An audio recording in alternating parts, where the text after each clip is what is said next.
Happy New Year. It is now officially 2023. And if you are here, congratulations.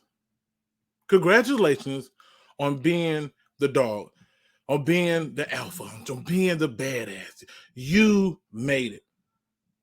2022 had a lot of moments where you could have gave up and you showed back up to tell 2023, I'm here. I'm still standing.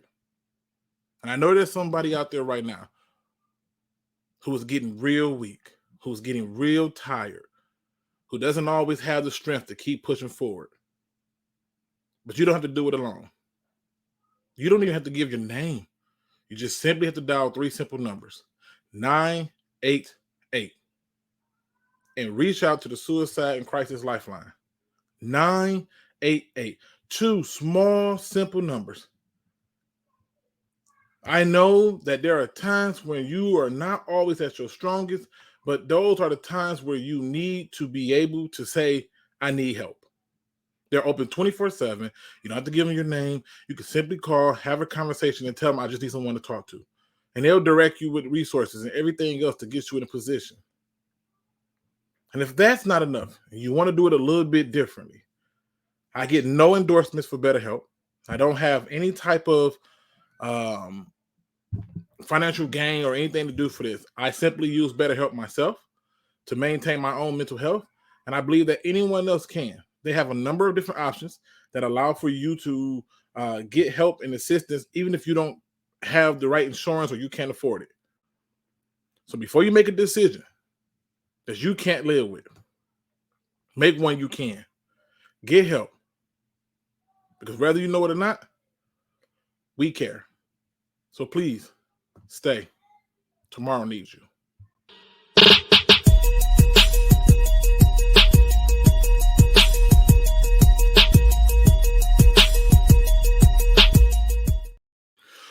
What's going on, Pride Nation? It is Victory Monday. That's right, ladies and gentlemen. Our Detroit Lions have found a way to pull out a win and do it convincingly. And if you don't know anything about me, you know that I am not one for sugarcoating. So if you're not ready for a little bit of hard dose of reality in this episode, please go ahead and exit stage left. I pretty much appreciate it. But if you're down to have a good conversation, if you're up to being a part of the show, and you want to talk about this Detroit Lions and that win and have your voice be heard, then this is the show for you. Because this is where we do what? All things talk Detroit Lions football. And I'm in a good mood. I'm in an ecstatic mood. Happy New Year to every single one of you.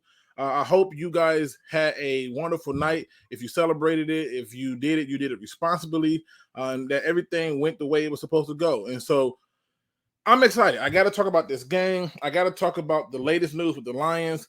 And I'm trying to figure out where I want to start at, because one of the things that I want to talk about kind of pissed me off. But that's just me. That's just me. Let's see who's in the building with us in here. We have my man's friendly neighborhood Lions fan. Black Spirit is in here. He says, we sent the message to the Packers by beating down the Bears, and they sent it right back. Hey, what can I say? Man Hour was in the building. Shout out to Man Hour, who is sponsoring me and making sure they give love. They created those beautiful T-shirts for the Stay Tomorrow Needs You. And so shout out to Man Hour, baby. Scambino's in the building. He says, man, let's go. Looney Tunes in the building. Chrome is in the building. Barberry Lion is in the building. Chris Cashball is in the building. Buffed Up is in the building. Detroit D is in the building. BD Buster is in the building. One Funky Lion fan is in the building. Anthony says, gonna make Kenyon Rogers cry. So, man, I hear that. Micro Mike is in the building. Giovanni Lion is in the building. Roy the Lion UK is in the building. I predict that might be Matt. Brian 3 Cushions. Say hi, fellas. It's in the building. Joe Lewis 313 is in the building. Let's see. Make sure I ain't miss nobody, man. Make sure I get it. If you in here, put a message in there so I can shout you out. Nolan Pertella. I hope I said that right. Probably didn't. I botched names all day. The great one, Mike, is in the building. Mike Kidd is in the building. Let me see. Big T is in the building. Sheldon McCray is in the building. Detroit Made Me is in the building. Let me see. Make sure I ain't got nobody. Miss somebody. Junior Gitter, I hope I got that right, is in the building. Old Timer Dave What's going on, family? This is our residential Packers fan who shows love and just enjoy good content creators, and he comes through. So shout out to him. We got him in the building. Let me see. Don 19 is in the building. Make sure I ain't forgetting nobody. Let me see. Super Saiyan Lion is in the building. This is my man Greasy in the building. Bandit Podcast. What's it? Baloney? Bandit Podcast? Hope I said that, man. I gotta get it together, man. I'm tripping. DJ is in the building. That fan man, Billy Vendable's in the building. It says Lions fan here in North Carolina. What's up? What's going on, brother? Welcome to the show. On this show, you get a chance to be a part of it because I'm going to drop the link in here. And if you want to join and you got a microphone or something with internet, feel free to jump in and let's talk our talk. My man's, bro, you be at the gym on regular. You motivation, boy. I'm telling you, or what they say, you pressure, baby. That's what I'm talking about. Keep it up. All right, so listen, I think I hit up everybody. Wait, nope, I missed one. I can't miss my man Truth Taylor out there. All right, shout out to everybody in the building. First things first, the Detroit Lions beat the brakes off of the Bears, okay? There wasn't a phase of this game that the Bears were successful on. Not special teams, not offense, not defense. There was nothing. The Lions still did give up a lot of big plays. I mean, what you want me to do with that? It is what it is, right? But overall, oh, wait, hold on. I got to get my man. I got one more. We got December Sage in the building. What's going on? And we got Lions Roar 74 in the building. Make sure listen, I'm all about trying to get people they flowers. We got my man D Williams in there. David Crow's in the building. Adam is in the building. Brad Holmes sucks. This is facts. Adam, you don't want to get me started. Don't Adam. I know you're not a typical fan. I know you're not a typical fan. So I know that's just you trolling. But no, Brad Holmes, if you find that you can't question what Brad Holmes has done as a GM in its entirety, that's your business. I personally find that I can find a lot of things wrong with what Brad Holmes did. And at the end of the day, the Lions could easily still beat the Packers and not make the playoffs because of what? Their defense. The same unit that's been hot garbage before he got here. It is hot garbage 2 years after he's here. So just saying. He said, I heard he liked turtles. What the hell is going on? All right, people. So Lions come out, handle their business. And I gotta be honest. They did exactly what I thought they was gonna do. They did exactly what I thought they was gonna do, which is go out and beat them. It sucks ass that we are now having to pray for the perfect storm to have a chance to the postseason. Many different people had the Lions going, 6 wins, 7 at best. I thought we was going to go 10. And I think the lowest I had us going was 8. And so at that point, it was like, okay, it is what it is. But for me, this right here was a game that I walked away from and I just said, why can't we play like this every week? Why can't we? I know the Bears is not necessarily the best team, but when you're not the best team, you should get stumped out. They really could have kept scoring. They really could have. They just stopped, right? And the things that stood out to me was you finally realized that running the ball is important. That was great. It was a lot of good in this game. The greatest part of this game to me was James Houston.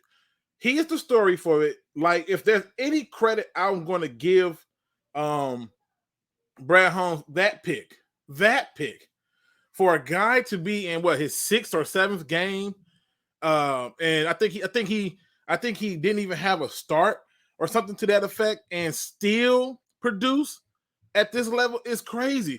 To all the people who told me that my expectations of a rookie having 10 sacks, please hold my beer. I tried to explain to people that 10 sacks in 17 weeks is not hard. Not if you're good. It's not hard. And the reality is here's James Houston proving that, look, it's not. I had people who got mad at me when I said, hey, shout out to Combs, another man, our faithful over there, and a Bears fan. He said, because the Bears quit, the Lions look better than they are yesterday. Hey, it is what it is.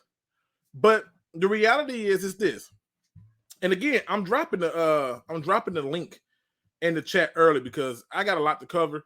And I want to just hit on the quick stuff before I go off about this damn flex. I am disgusted by this.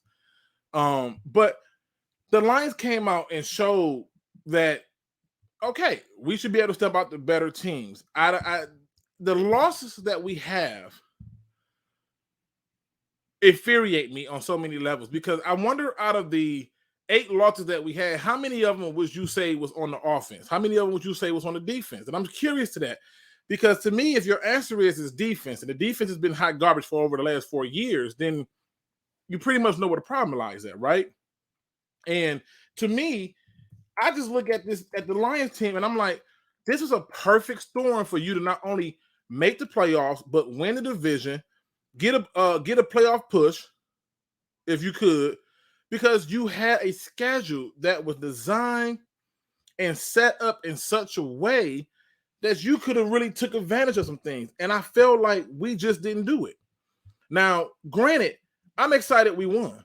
Granted, I'm excited that the rookies had a good game. I'm excited about that, right? I'm excited that many of the things bounced our way. I'm all happy for that, right?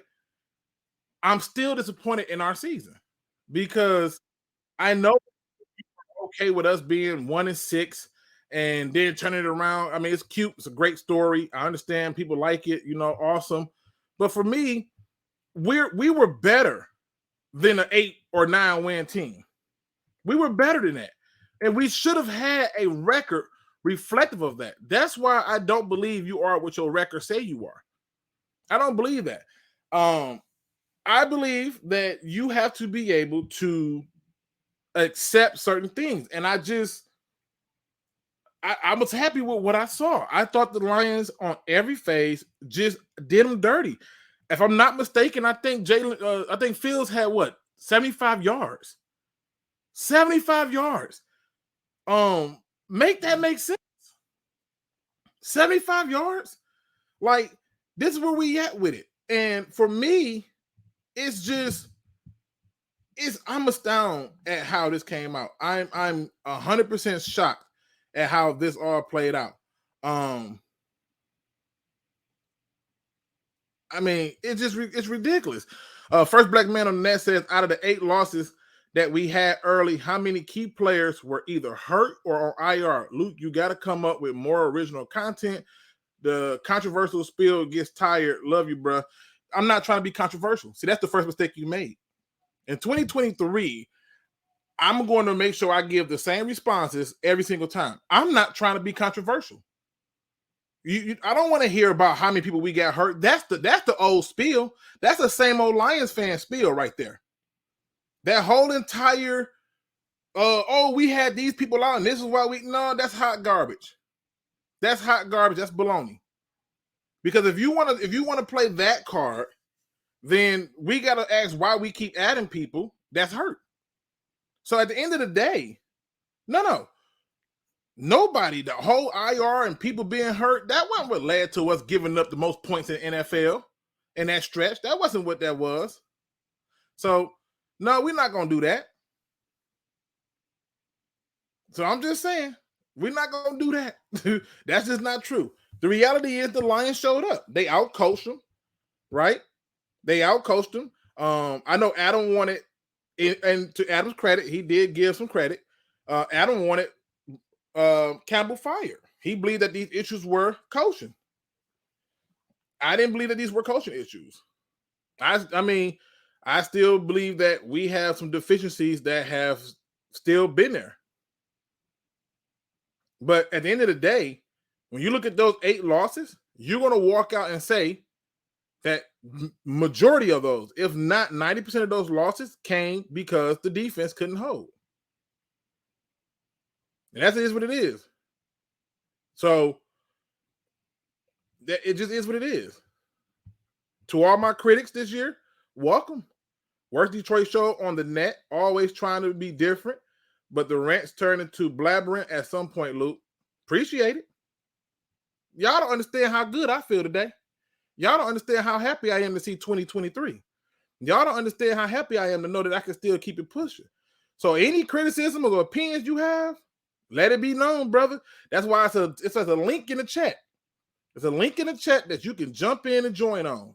You want to say anything? Simply hop on the link. Right? Like, let's just hop on the link. It's right there. So you want to be critical? Be critical. But be critical and get on here and let's talk about it. But the reality is yes, the Lions get a good win. And now I'm annoyed because I personally think that they're trying to set the Lions up for failure when they flex that game to a night game. That's bull. That's BS in my opinion. That's 100% BS in my opinion.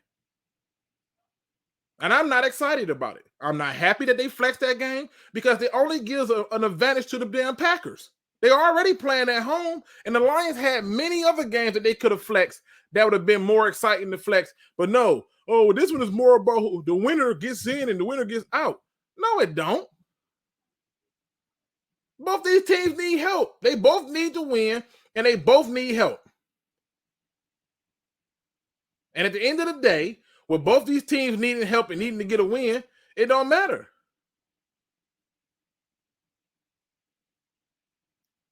And that's what it boils down to. I mean, if you're excited about it, more power to you. I don't like it. I checked the goddamn weather. I was curious. The high is supposed to be 29 degrees. The high for that game is supposed to be 29 degrees. Now, it's still a little bit early. That could change.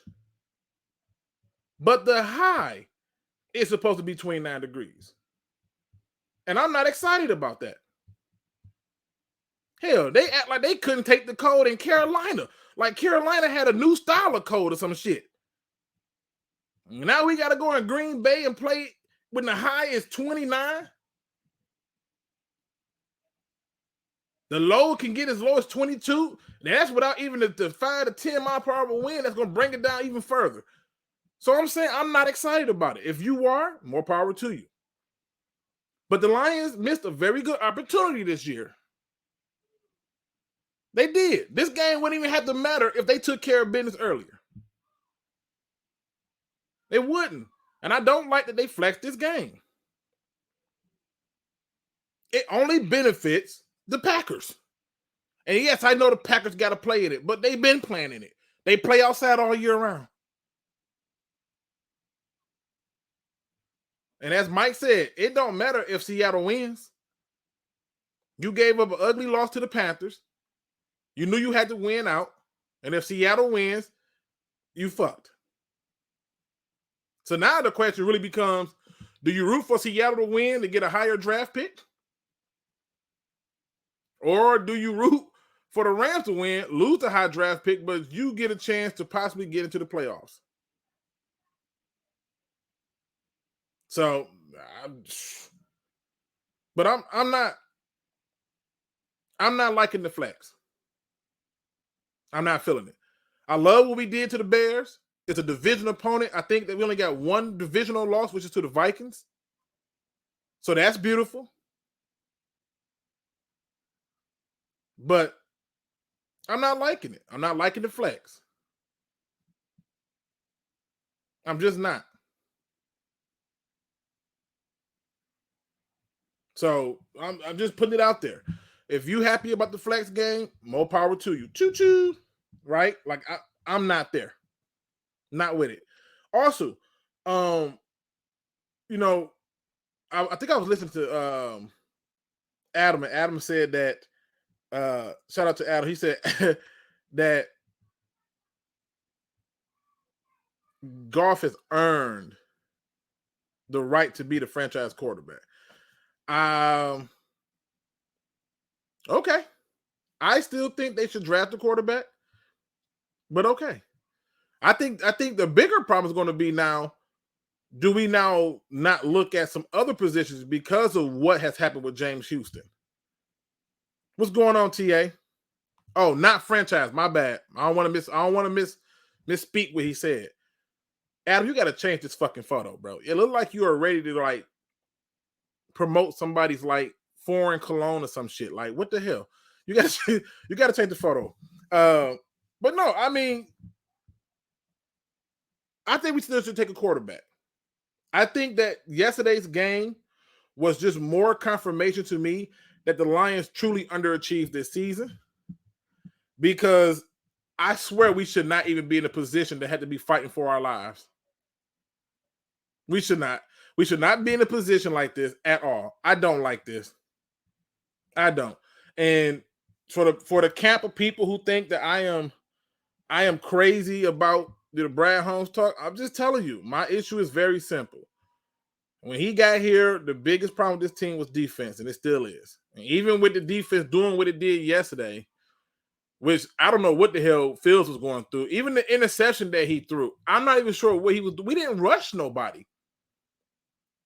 We didn't rush nobody. We didn't send a single person at him. He had a number all day, and he still threw the ball directly there. I do not understand that. I take it. That brings me to my next question, because this came up out of the win, and people was talking about it, right? And complaining ass fans. What are you excited about? Tell me, what are you excited about? Don't say people complaining. Just tell me what you're excited about. Jump in. Jump on the show. The link is in the description. All you got to do is jump in. It's on the description. Like, I'm just being honest. It's right there. But where should we take a quarterback next draft, Luke? You just need one. I mean, I believe, what's his name? Nate Stubblefield. How you pronounce this dude's name? That fucker called a timeout. And then on his first play, called a timeout. And then the very next play got sacked. It wasn't it wasn't much to look at from there. Like, come on, man. Like, I'm just saying. It wasn't much to look at there, in my opinion. In my opinion, we still should take a quarterback. I just think we should. Competition makes better, right? I feel bad for a lot of people. But my biggest takeaway from this victory was the Lions took the Bears' will away. It was the best thing I ever seen. They didn't even run the same. They didn't even breathe the same. I enjoyed every bit of this. It looked like Swift found his swag as he cut in and out to get big plays. I was just happy all around. And so it makes me excited. But again, the link is in the description. My man Old Timer Dave is in the building. What's going on, Old Timer Dave? Not much, buddy. What's going on with you today? Not much. Now, if people don't know, Old Timer Dave is a Packer fan, right? Dave, last time the Lions beat the Packers, not only did you call it, you told me, don't worry, they're losing. And it happened. I did. What are your thoughts now? You think the Lions because of the fact that at that point in time, it looked to me like the Packers had completely given up. This game is going to be totally different. Okay. So you have the Packers winning? I do. Okay. It's going to be a good game. Detroit always plays us rough, even in Lambeau. As a matter of fact, some of the biggest losses we've had to Detroit have been in Lambeau. Okay. Let me ask you this. Let me ask you this, Dave. I'm curious about this. Do you think that them flexing that game to a night game gives the Packers any more of an advantage? It depends on how you want to look at it. Okay. And it depends on the mindset of the Lions. And because if Seattle wins, of course, you guys can't get in the playoffs anymore. But in the Lions' mentality, are they going to do everything they can do to keep Aaron Rodgers out of the playoffs? Or are they just going to say, well, the hell with it. We didn't make it. Okay. You know, and that's something that your coach is going to have to mention, because then I guarantee us that's where the minds of some of the players are going to go. I personally hate the whole flex, because I just knew, I'm like, Carolina code ain't the same as Green Bay or Michigan cold, and they couldn't handle that. So I feel like it's a setup in the game when you look at it, and that's why I just look at it and I say I'm not really feeling this part of it. Anytime, I don't care if it's daylight or dark. Anytime you play in Lambeau in January, you're already stacked. The odds are already stacked against you. Okay, so it didn't matter if you're an indoor team. It didn't matter if they played at 1 or at 8:30. You felt that it was just going to be stacked against you regardless. There was only going to be about 7 degrees temperature difference, if I remember right. So it's not a lot. Am I nervous about the Lions? Absolutely. I'd be stupid not to be. Okay. But I'll tell you what, if that team that played Minnesota shows up, y'all in trouble. I think it's Minnesota been a long time since I've seen our defense play like that. Okay. Look, I ain't mad at your confidence. Listen, you mind hanging in the back so I can get a few more people in here? Not a problem. All right. My next person up is Why You Always Lions. What's going on, brother? What's good to do? How you doing, brother? What's going on? What you got for us today? No, it's fine. But I'm all right. How you doing today, brother? I'm good, man. Happy New Year. How you feeling right now? Tell me what you got for the show. New Year off right, didn't we? We did. You came out, you stuck a mud hole, left no doubt. So this season was weird for me. I mean, you know how I am. I'm always that optimistic Lions fan. I said since 1-6 that this team was different because I'm with you. I don't think we should even be in this situation to be fighting for playoffs. But we are. I'll be honest with you. I don't think we're going to make it in just because the circumstances are way too – like, we need Seattle to beat we need Seattle to lose to a god-awful Rams team, and I just don't see how that's happening, especially with Kenneth Walker back. But I would like them to go and spoil for Green Bay. But I guess what I wanted to say is I'm happy in general, you know. This season was a success, so. Yeah, I mean, listen, they met my expectations. My floor was 8-9, and my ceiling was 10-7. And am I disappointed they did 10-7? So I said they would win 10 games, but obviously that didn't come into fruition.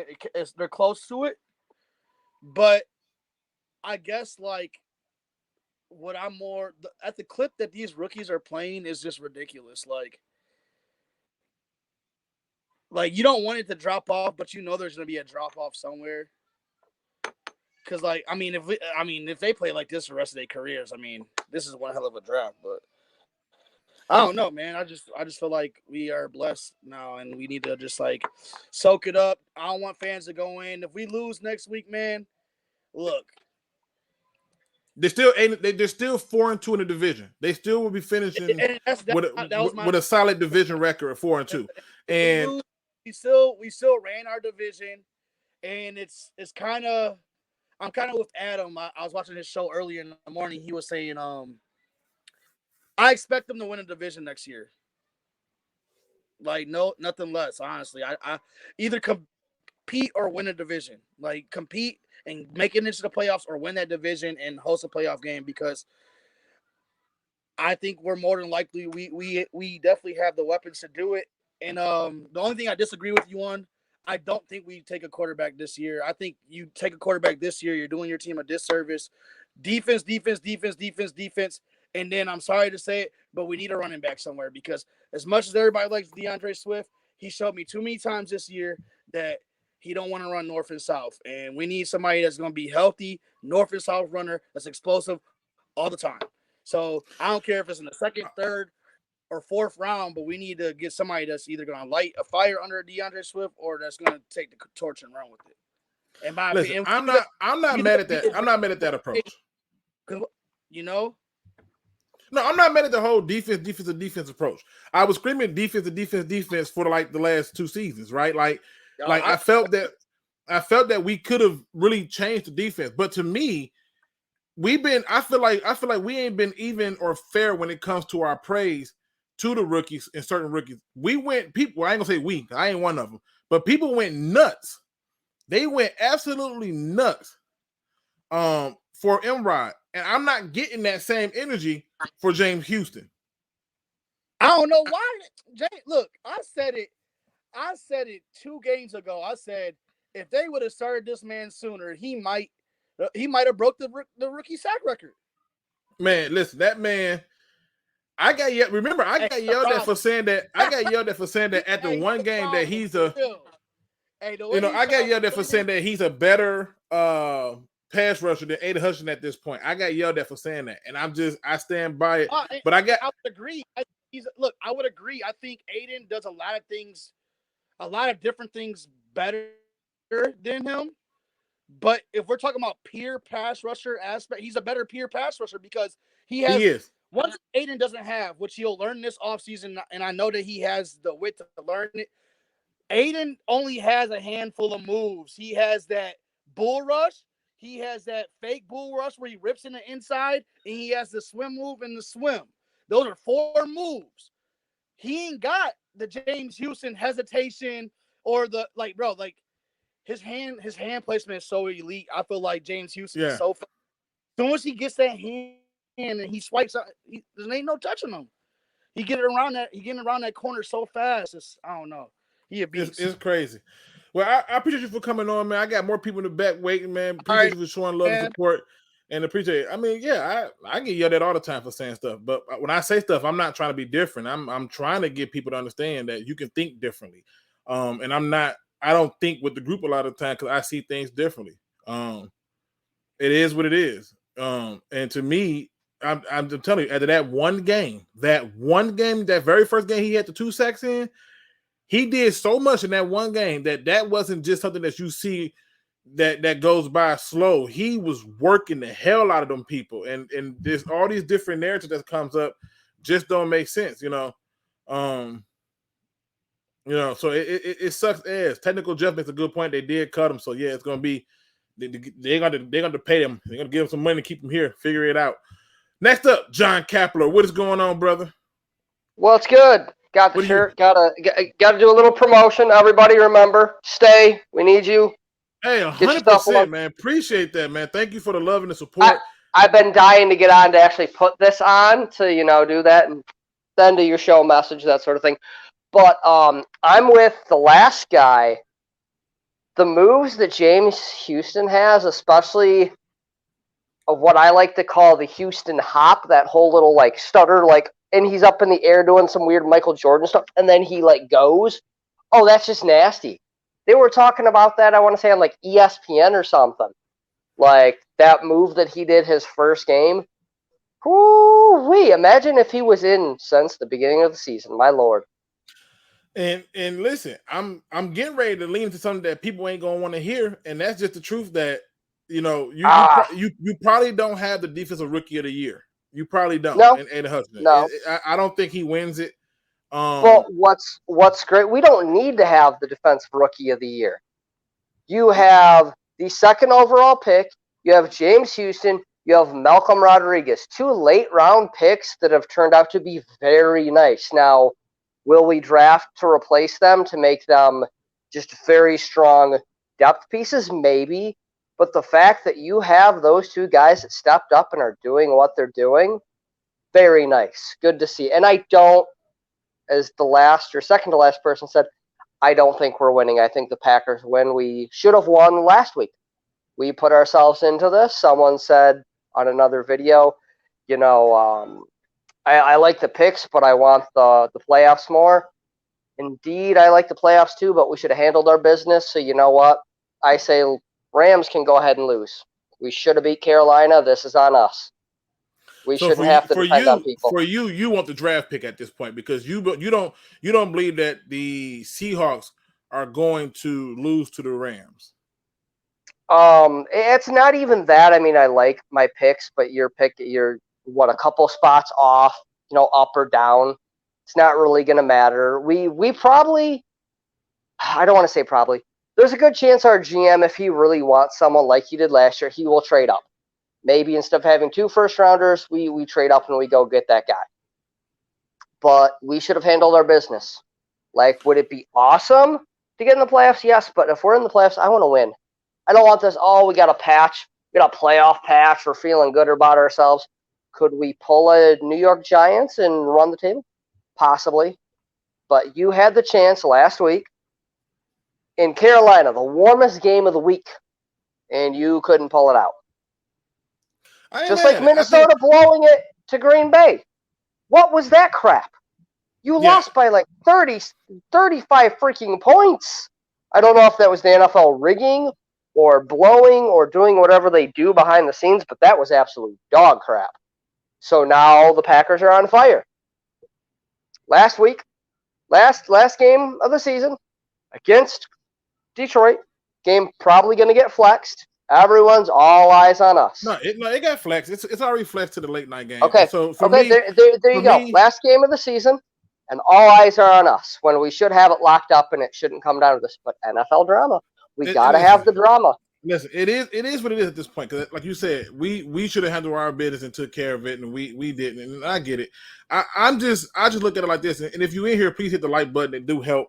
Appreciate that. But I just look at it like this: the Lions at least gave us more hope. You know, at the very least, their record wasn't as bad as it was before. We got them 8 wins, like people said.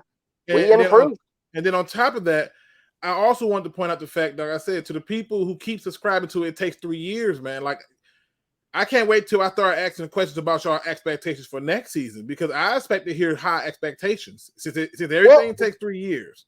Well, at that point, won't it be 3 years? So we should be winning a playoff game? Technically, it takes 3 years. Cough. So that would have to be the expectation. So, you know what I'm saying? It is what it is.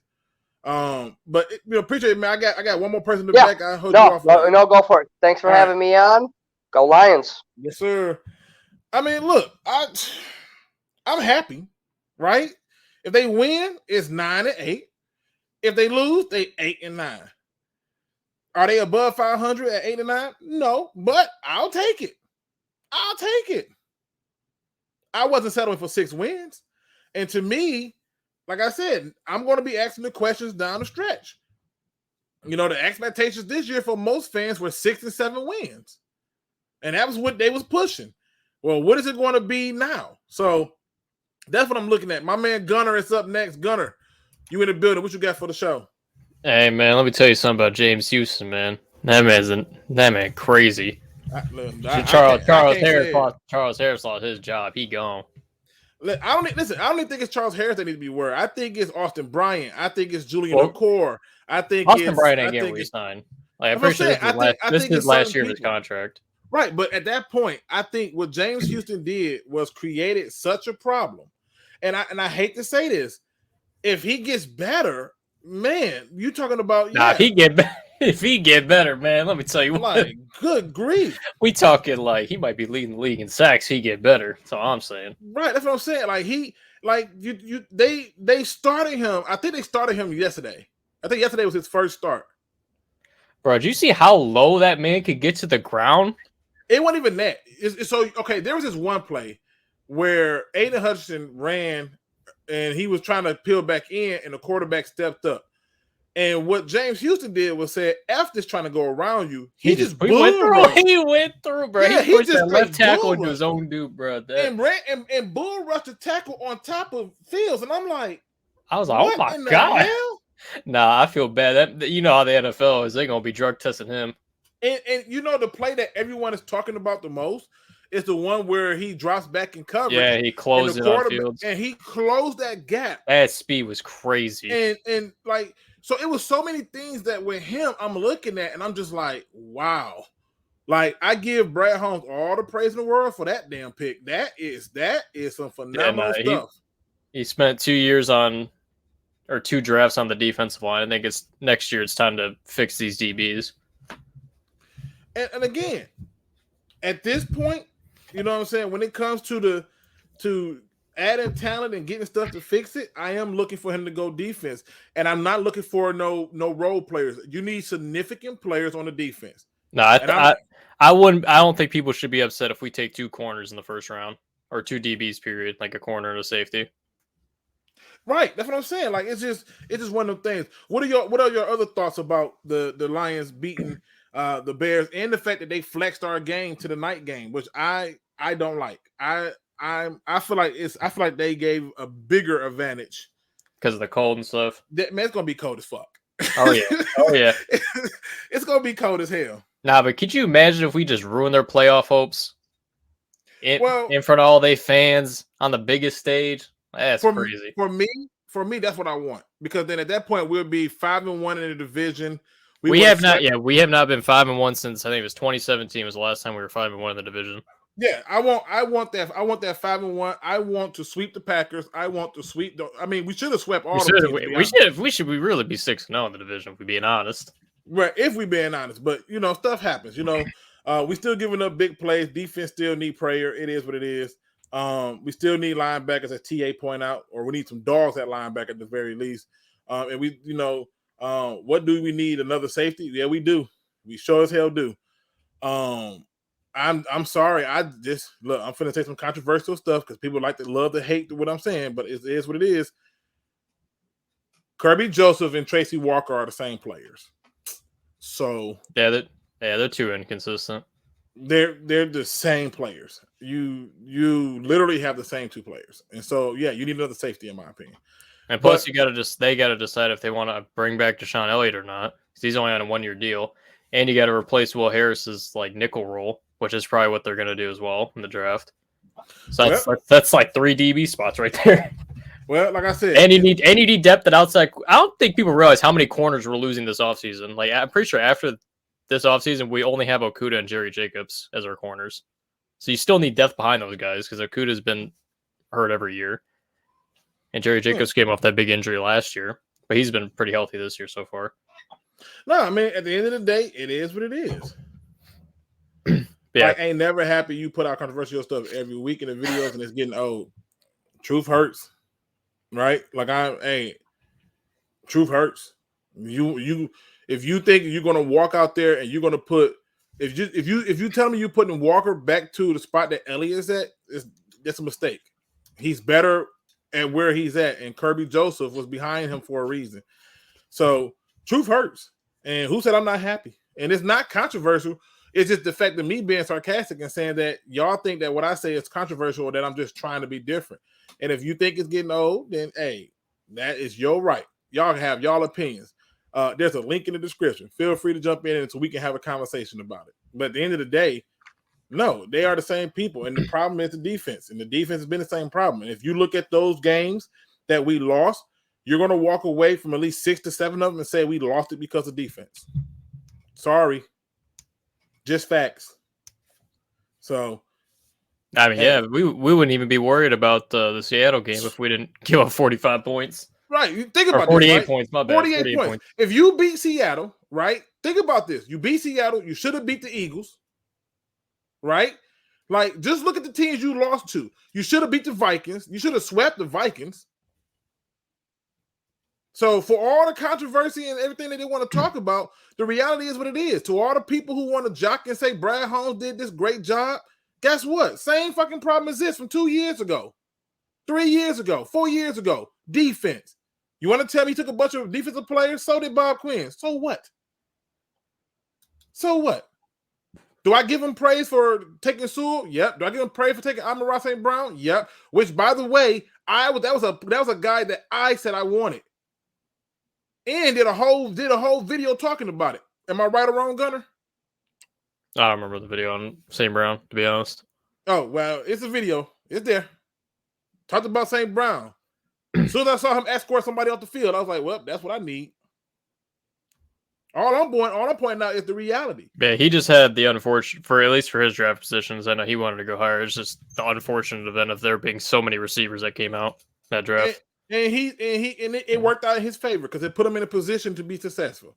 Sometimes going high ain't the best thing for a player. Just tell the truth, right? But yeah, look at all the receivers the Colts draft. They're all like second round picks, and none of them have worked out because their passing offense has been trash for the last few years. Like Michael Pittman. Yeah.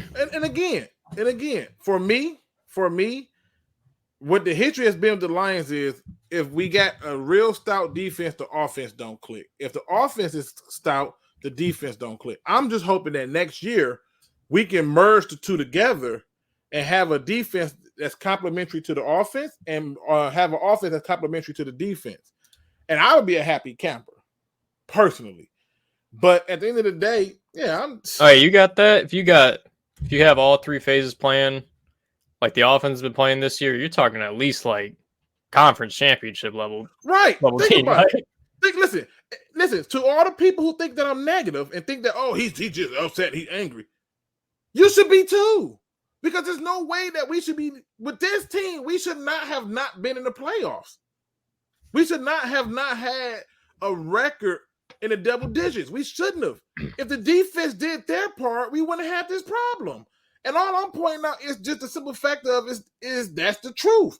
And if I bring Old Timer Dave back in here and ask him how he felt about this thing, like he just said earlier, I never seen our defense play the way they played against Minnesota, because he saw things early on that needed to be fixed. And that's just the reality of it. The Lions literally are in a position that they should not be in. They can literally beat the Packers and still not make the playoffs because you lost to a trash-ass Panthers team.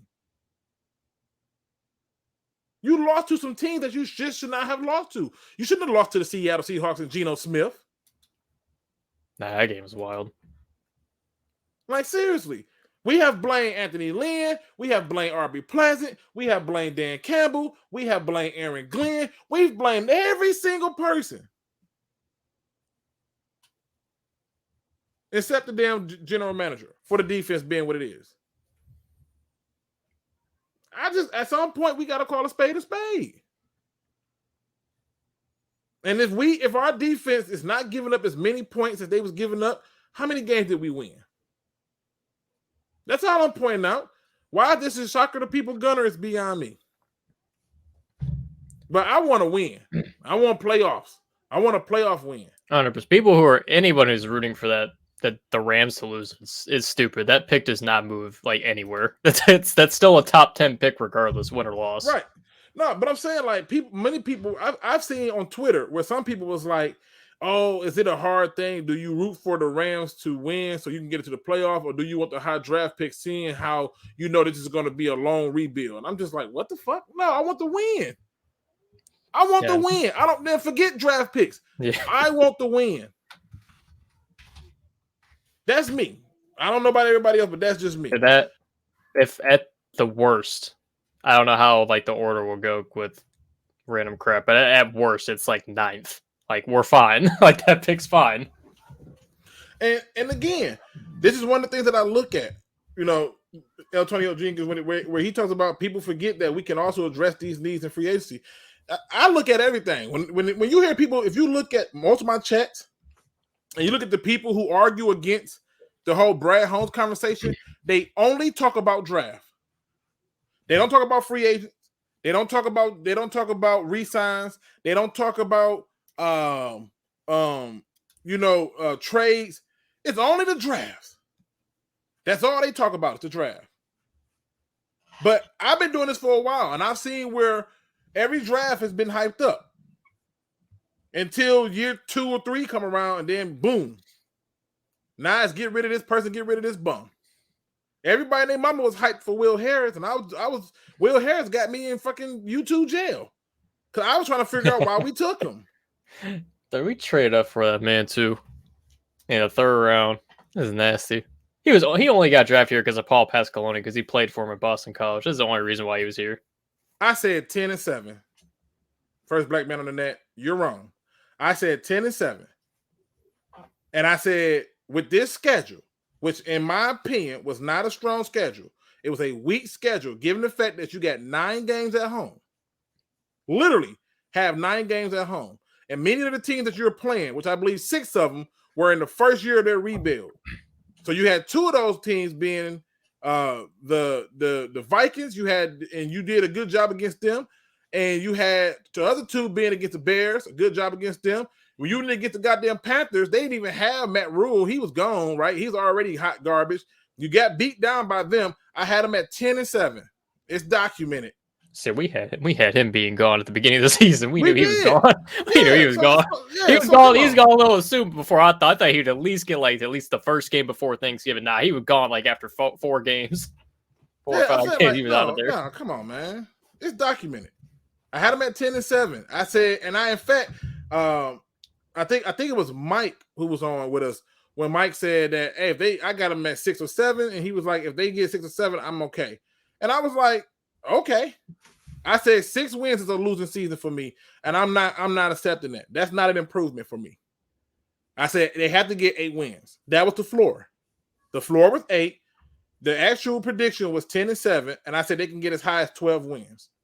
And I said it on not only my channel, but other people's channels as well. So let me bring Old Timer Dave back in. Dave. Yes, sir. Do you remember my prediction for the Lions? Yes, sir. What was the prediction I gave? 10-7. Thank you. And I was adamantly against anybody who was accepting of 6 wins. I wasn't accepting those 6 or 7 wins. You did. That's exactly right. I'm not accepting those 6 or 7 wins. To me, does not show improvement. I don't think it takes 3 years to turn this thing around. We missed a good opportunity this year that we're going to look back on and be like, damn, we could have did something different. But that's just me. Now, I want to talk about the Packer game. I really do, because tomorrow is another work day for me, and my soul said they're gonna mandate me, right? So, but I want to talk about the Packer game, because to me, I from your perspective, you call the Lions beating the Packers the first game. I did. So now my question is simple: what do the Lions have to do? What do the Lions have to do? The Lions absolutely have to bring their A+ game. I do not see any give up in our team. And when I say A+ game, you're going to have to bring it in every phase.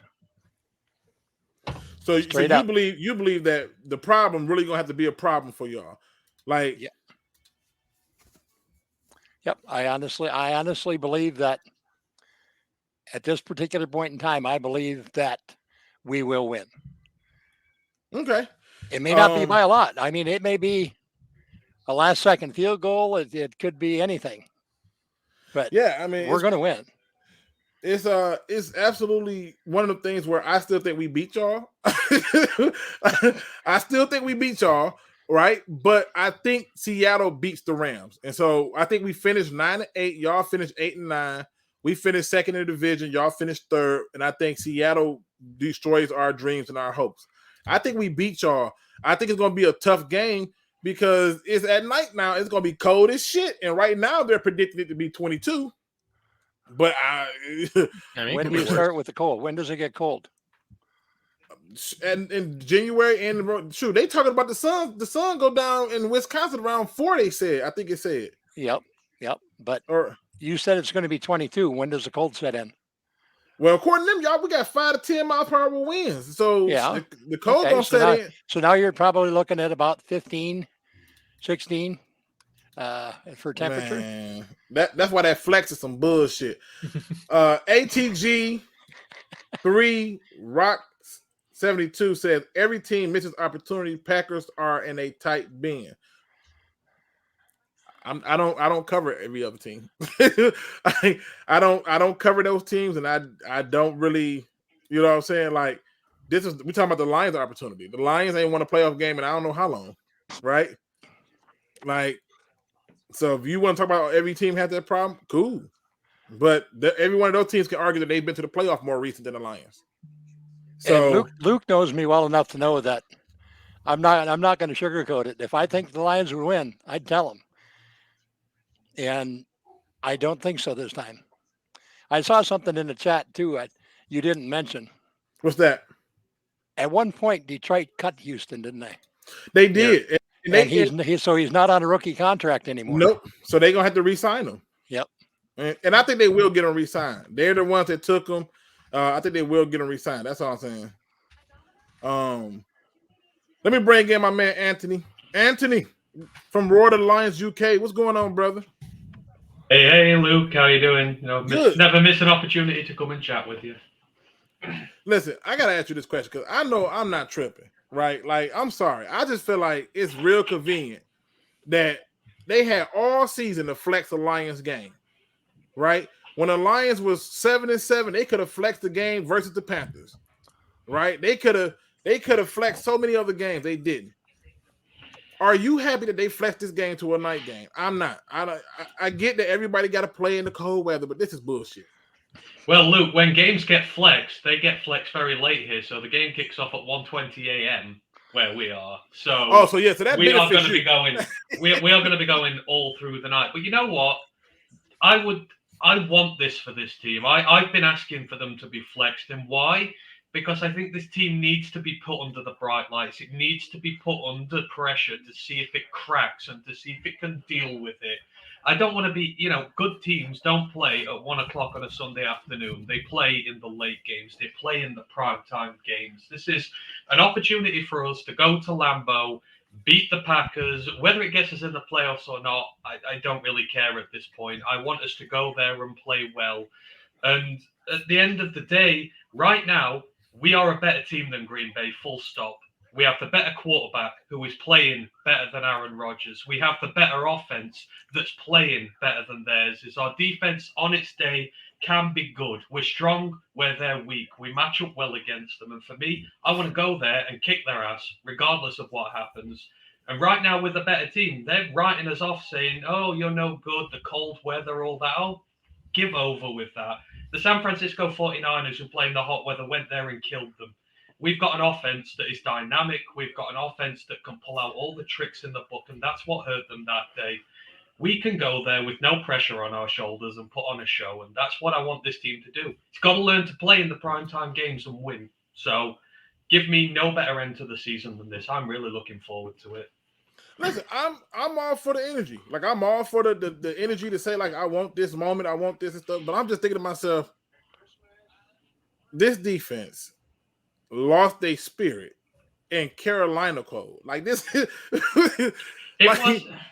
You've got to take things into account, Luke. They just had their ass kicked the week before. So, this kind of what we did to Chicago. You've got the perfect storm there. You've got the fact that the team's on a large winning run. The pressure, did the pressure get to them? Absolutely it did. But, it's a young defense, Luke. We talk about this. The entire defensive line is rookies and journeymen we've got from elsewhere. Your linebackers, a 6th rounder from this year, a 4th rounder from last year, Anzalone. Your secondary, undrafted free agent in his 2nd year, 3rd round pick this year, safety. It's going to have issues, but at the end of the day, it plays well on an occasion. And we had a blip. But over the past 6 weeks, it's played better, more than it's played bad. And, you need these games. Even if we get whipped next week, it'll be a thing for the team that when they've lost, they've shown they can learn from it. And they're going to need these situations because eventually we're going to be playing in these games regularly and hopefully we're going to start winning them. So, it could be bad, but this Packers offense ain't good.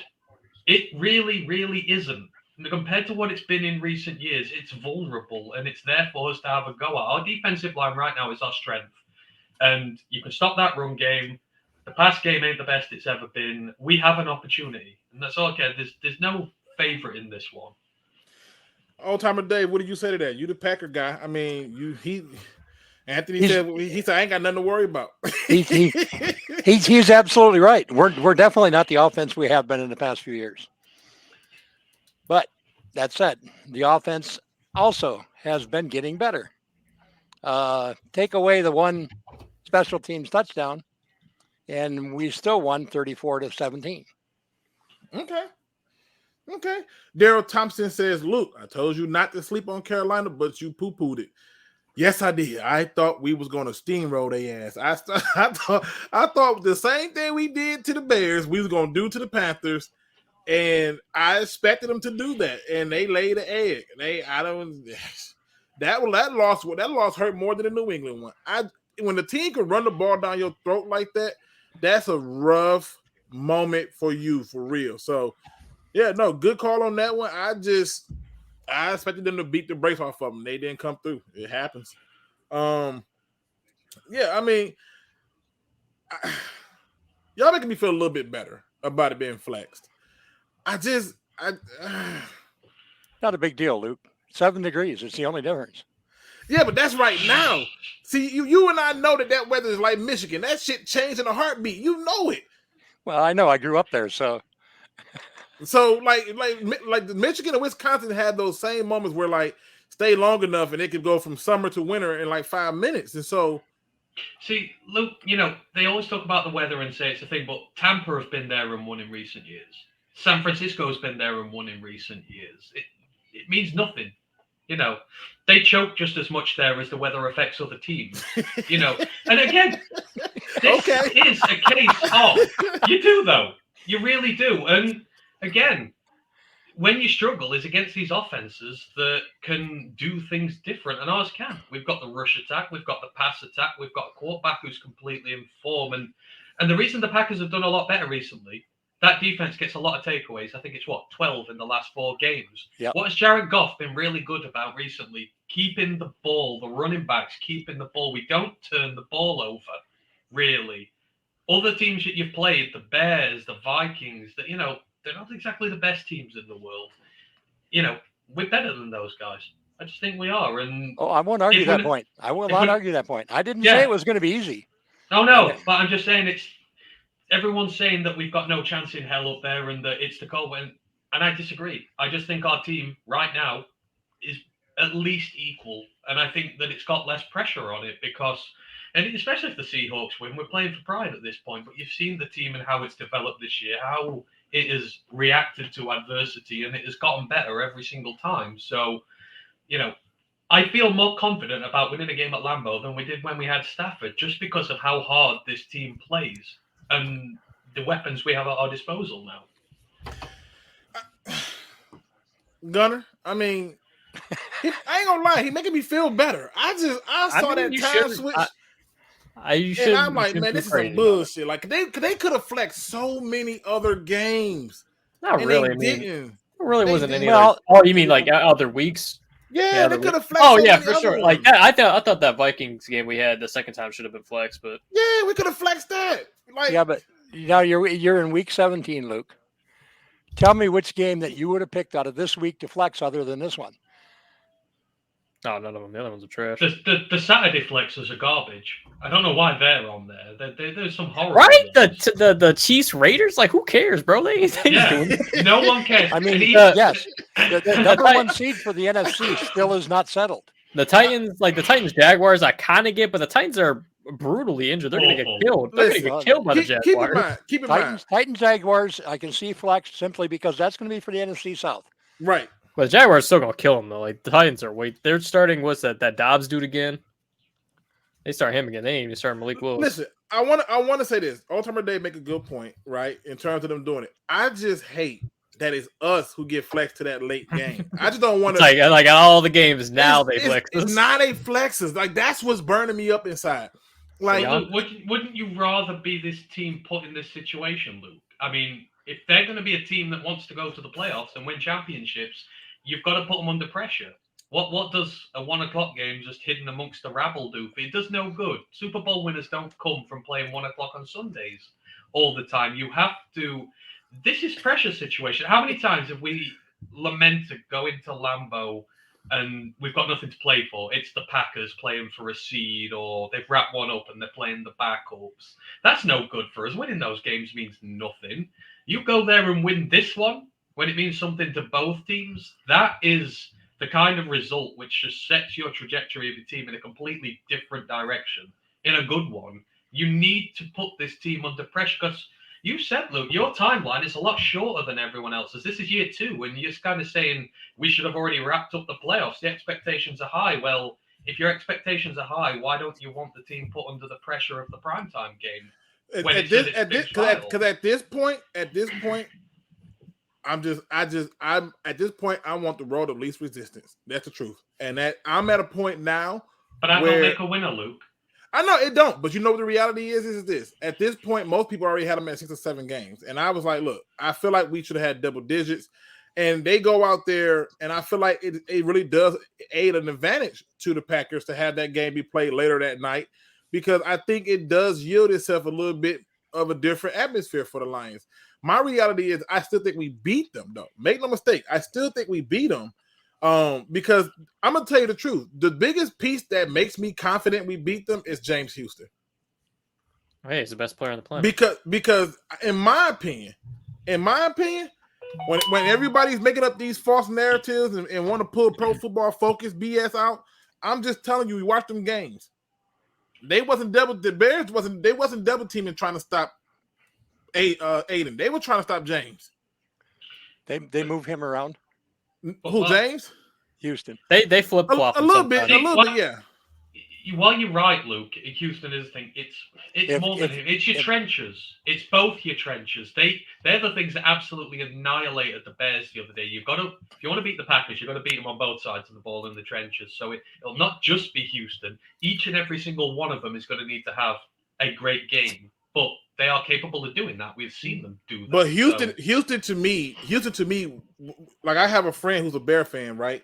And we always bat and talk trash, right? And he was confident. He was like, "Man, we finna, y'all can't stop."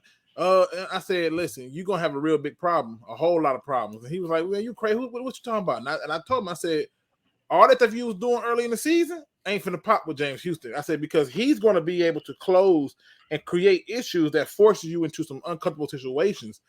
And when I look at James Houston going into this game, I'm sorry. I feel more confident that he can disrupt the game by getting to the quarterback more than what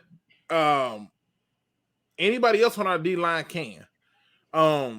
Pascal made it twice. You're forgetting about Pascal as well. No, I'm not forgetting. I'm not forgetting about Pascal. I'm not forgetting about Aiden.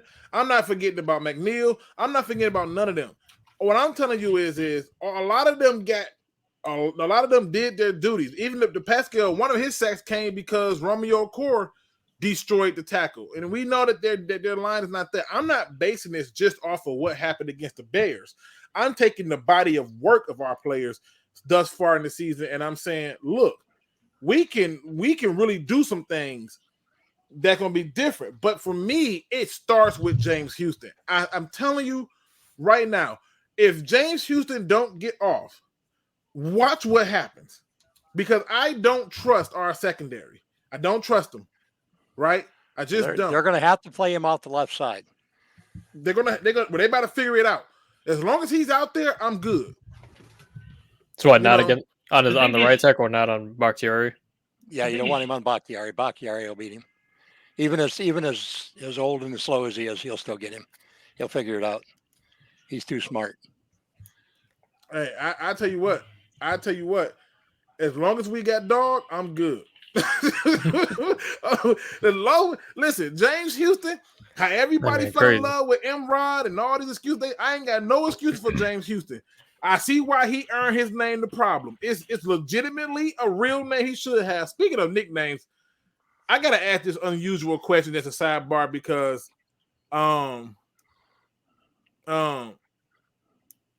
it's funny to me, right? So in my Discord, somebody was saying that they call Brock Wright, they call him Big. Oh no, stop it! No, we ain't doing that. No, I couldn't. You saw the message, man. I did see it. We ain't even go explore that. Just stop. Dude, there's no way. He ain't the first person. He ain't the first person to be called that either. Let's just slow it down. It's just so weird. Big cock Brock. I could never. I'm sorry. I would never call him Big Play Slate. Cool. Big cock Brock. What the hell is that? It's just weird. I just want to put it out there. Sidebar. My bad. I just couldn't do it. All right, people. Let me switch gears again. The link is in the description, so if you want to jump in on this, let's do it. I gotta ask y'all the question. I'm just curious. Starting off with you, Anthony. Do Aiden Hutchinson win Defensive Rookie of the Year? I think he should certainly be in the conversation for it. But I genuinely no, because he plays for Detroit. And I know it sounds stupid, but I think you generally do, because you've got to look at his play, his body of work, and I know the interceptions are in there, but you've got the pressures, you've got the sacks, and you've got how he's improved against the run game. I mean, he markedly improved against the Bears, especially against Justin Fields. His discipline was top-notch when it came to sealing the edge. He's becoming a complete player in all facets of the game, and to do that in year one, is quite an achievement. More interceptions than Gardner. I know it's a completely different thing, but he's affecting the game in the pass. He's affecting the game in the run. He's affecting the pass rush. he's excelling in a lot of different versions of the game. Just give it And to the James others, Houston. it's kind of one there. So, yeah, Houston will be in that conversation as well. Obviously, not had the snap count over the season, but Aiden should be in that conversation for sure. And I think if he has a big one this weekend, he sacks Rodgers a few times and we win, I think that he could well win it. And I think he would deserve to win it on his body of work. Okay, all right. Listen, Gunner, what do you say? What say you, sir? Do you think that Aiden Hutchinson wins Defensive Rookie of the Year? I agree with Anthony. I think he absolutely should be in the conversation. His numbers certainly earn him that right, along with him and Sauce. Even Tariq Woolen has played phenomenal this year as a 5th-round pick. Hell, you can throw James Houston in there. 8 sacks, 6 games. Yeah, that's crazy. Hold on, I'm sorry. Let me bring him in. My man, Dr. Christopher. He made sure he put the doc on there. We got to make sure we put that up on the building. So I love when people come on that's not usually on, and so let me let him in. I'm gonna let him talk his talk. You can cut your camera off too, Doc, if you want. It's up to you. You can leave it on. It's all up to you. All right. But I'm finna bring you on in. We got my man, Dr. Christopher Ben Johnson III. Can you hear me, sir? Yes, I can hear you. I can hear you. Welcome to the show. Now I gotta ask, because you got the doc on the front. Is it real? Yes, sir. It's real. Hey, salute to you, brother. That's what I'm talking about. I love it when I see him, baby. Let's go. What you got for us, man? Well, I've been listening to you for a while. I'm old school, and I listen and I look at the team and see all the holes. You usually would be right about, like, for example, the quarterback. When you look at Dan Campbell, his face, he wish he had a quarterback like Allen. So when you look in the future of what's going on with the Lions, if they don't draft the quarterback that can run and throw, a prototype, they're not going to go but so far. When you look at what's going to go on at the Lambeau, you're going to tell it's going to be a heavyweight fight. But can Goff take it to the next level? That's the whole key. Because when you're playing football like I have, it's good to win all the games during the season. But when it comes down to the heavyweight fight, can you take us where we need to go as a leader? So when you look at that situation and you look at what Holmes, as far as the when I'm listening to you, as far as the general manager, he did a great job. I don't know what people are talking about. I moved and I'm in Atlanta now, but I'm still a Detroit Lions fan. I moved because of situation. But when I looked at it, I always was a Lions fan being there. But when you look at the situation, we never had this type of success in a long time and having a culture built. This is a dynasty being built. They just don't have the patience, the fans. This is a dynasty being built now, right before your face. Listen, first of all, shout out to you. All right, you come in with the heat. You know, I can't begin to get mad at nobody. I just, again, philosophically, I do have a more old mindset of thinking when it comes to the sport, because I believe history repeats itself too often, and I pay attention to patterns. Okay, do I think we need another quarterback? I do. I think for the reasons you pointed out, that having somebody who can change the pace up and do those things, it makes a huge difference. But I also look at it and I say, you know what? Yeah, they are building it in the right way. I can say that. But my only issue, whenever I talk about Brad Holmes, and my issue with Brad Holmes is simply this, is Brad Holmes got here, and before he got here, the biggest problem was defense. That was the single biggest problem. And it was that way for the last 2 years before he got here. We're 2 years into what he's doing, and the still biggest problem on this team is defense. That is all I'm trying to have the fan base see and understand when talking about it, because what they do is they immediately jump to fire Dan Campbell. They immediately jump to fire Aaron Glenn, fire this guy, fire that guy. But we're not talking about Brad Holmes. And I'm thinking to myself, I don't just look at drafts. Look at the moves in free agency. You know, that go into it. All those, in my opinion, factor in. So I'm not trying to directly pick on the guy for the hell of it. I'm just saying, if I'm looking at the GM and he's coming in trying to fix something, I felt like he started fixing the roof when the foundation was broke. Okay, can I ask you something? I'm just saying this, guy. Do they have any salary cap money?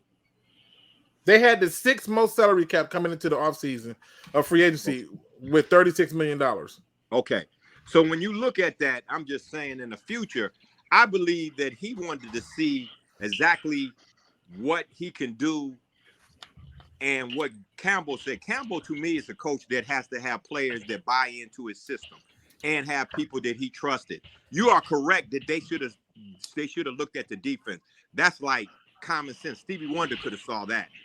But they was looking at certain situations where they thought, I guess, that all these different things that was going on. Far as the linebackers, you're right. I'll listen to you. These linebackers are trash. And when you looked at them, I don't know what they see versus what we see, but they don't have no outstanding linebackers at all.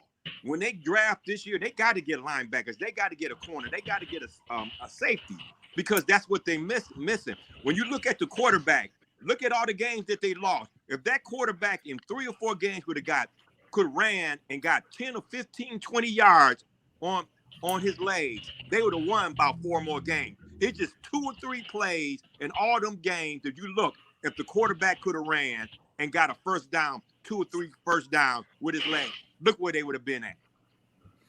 Listen, you make some good, strong points. I can't argue with your points. And in that reality, in that regard, but I felt that there was at least 3 games off the top of my head where I'm like, if you score 45 points, you don't lose. I don't.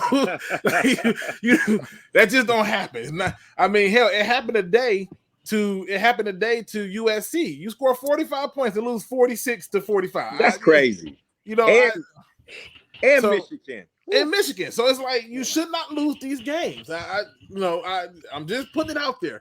But I do hear what you're saying, Doc. I appreciate you for talking and coming on and rocking with me and showing support. Like I said, I don't have a problem. I'm not always 100% right, but I support my views and I make sure that when I give my views, it's supported with the evidence that I'm seeing. If people agree with it, they do. If they don't, they don't. For me, a take ain't just what you say in the moment. It's how does it age over time? It's like it's like wine, baby. If it age over time, it's a very good take. If it don't age over time, it ain't a good take. So it is what it is. We'll find out if what I'm saying ages over time, and if it don't, I'll be the first to tell you I was wrong, and I can admit that. Let me get my humble pie in, my crow, and chew it down. That's 100%. So if you want to... I believe you, but I just wanted to say this. I like your content. I've been listening to you for a while and going on. Like I said, this is a dynasty being built. If you can't see that, when you could take a draft like this of even a 6th round, scoring 8 sacks, and last week when they lost last week in Carolina, Houston was at the quarterback by 3 or 4 different other times. Can you imagine what he would have did if he had a couple more sacks? They have an outstanding team coming up, and you can see it. And they building a culture. Regardless of whatever's going on, it's a culture being built. When the culture is being built like this from the ground level, brother, that's all they need is a few more other pieces and more some defense. The next year you ain't gonna even know they the same. They gonna take 2 levels higher. You can see it. You can feel it. That you can see what they're doing. If they doing this now, and a few more players, and they get this defense, and that offense is already potent, and they just add a running back or something, another word. Oh my God, man, what are you gonna be at? Listen, I'm picking up what you're putting down, man. I'm picking up what you're putting down. I always have to sit back and wait.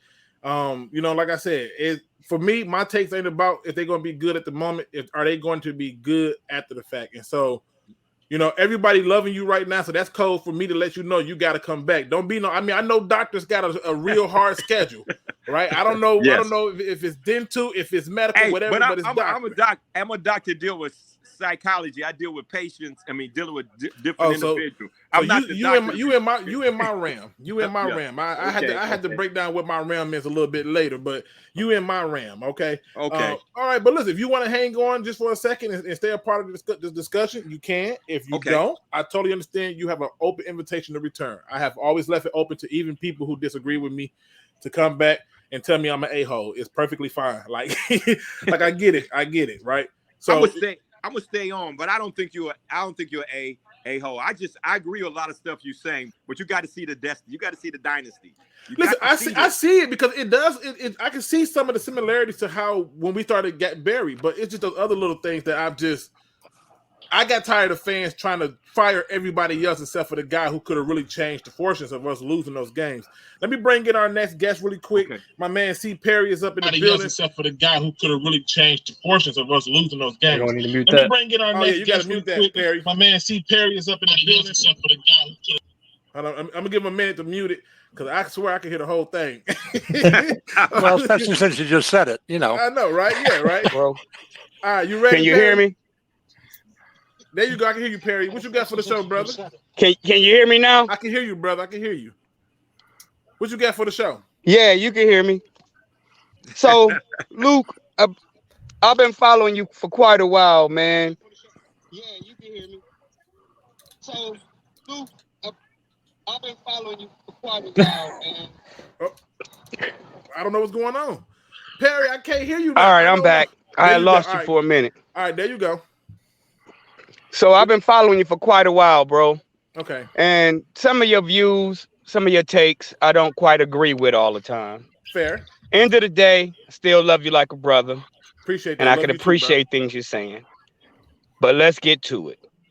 First thing is simply, okay. I don't agree with the take that everybody, this weather is going to keep us from winning. We went to the Meadowlands twice this year and racked up on people in the Meadowlands. I was at one of the games.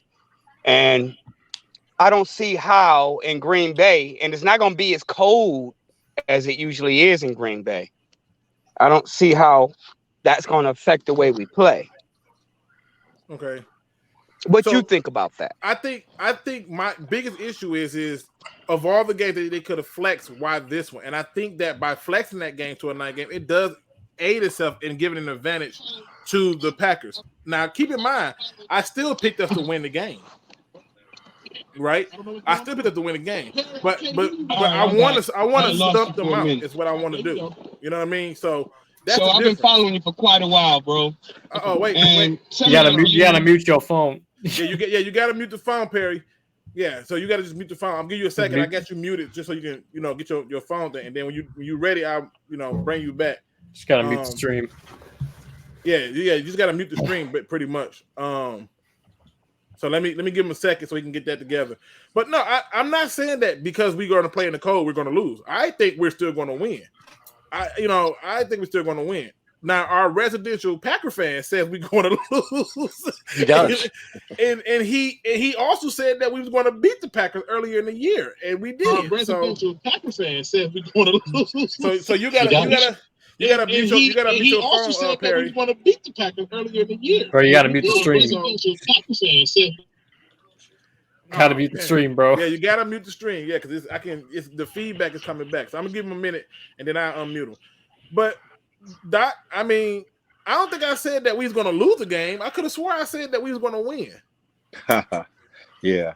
Like I thought that I said that, but I think they're going to win. I'm just speaking because they learned from the North Carolina game. See, once you go through something like that and playing that code and get embarrassed like that, now they know how to adjust to the weather. Now they know how to adjust to the psychological aspect of it. That's all I want to say.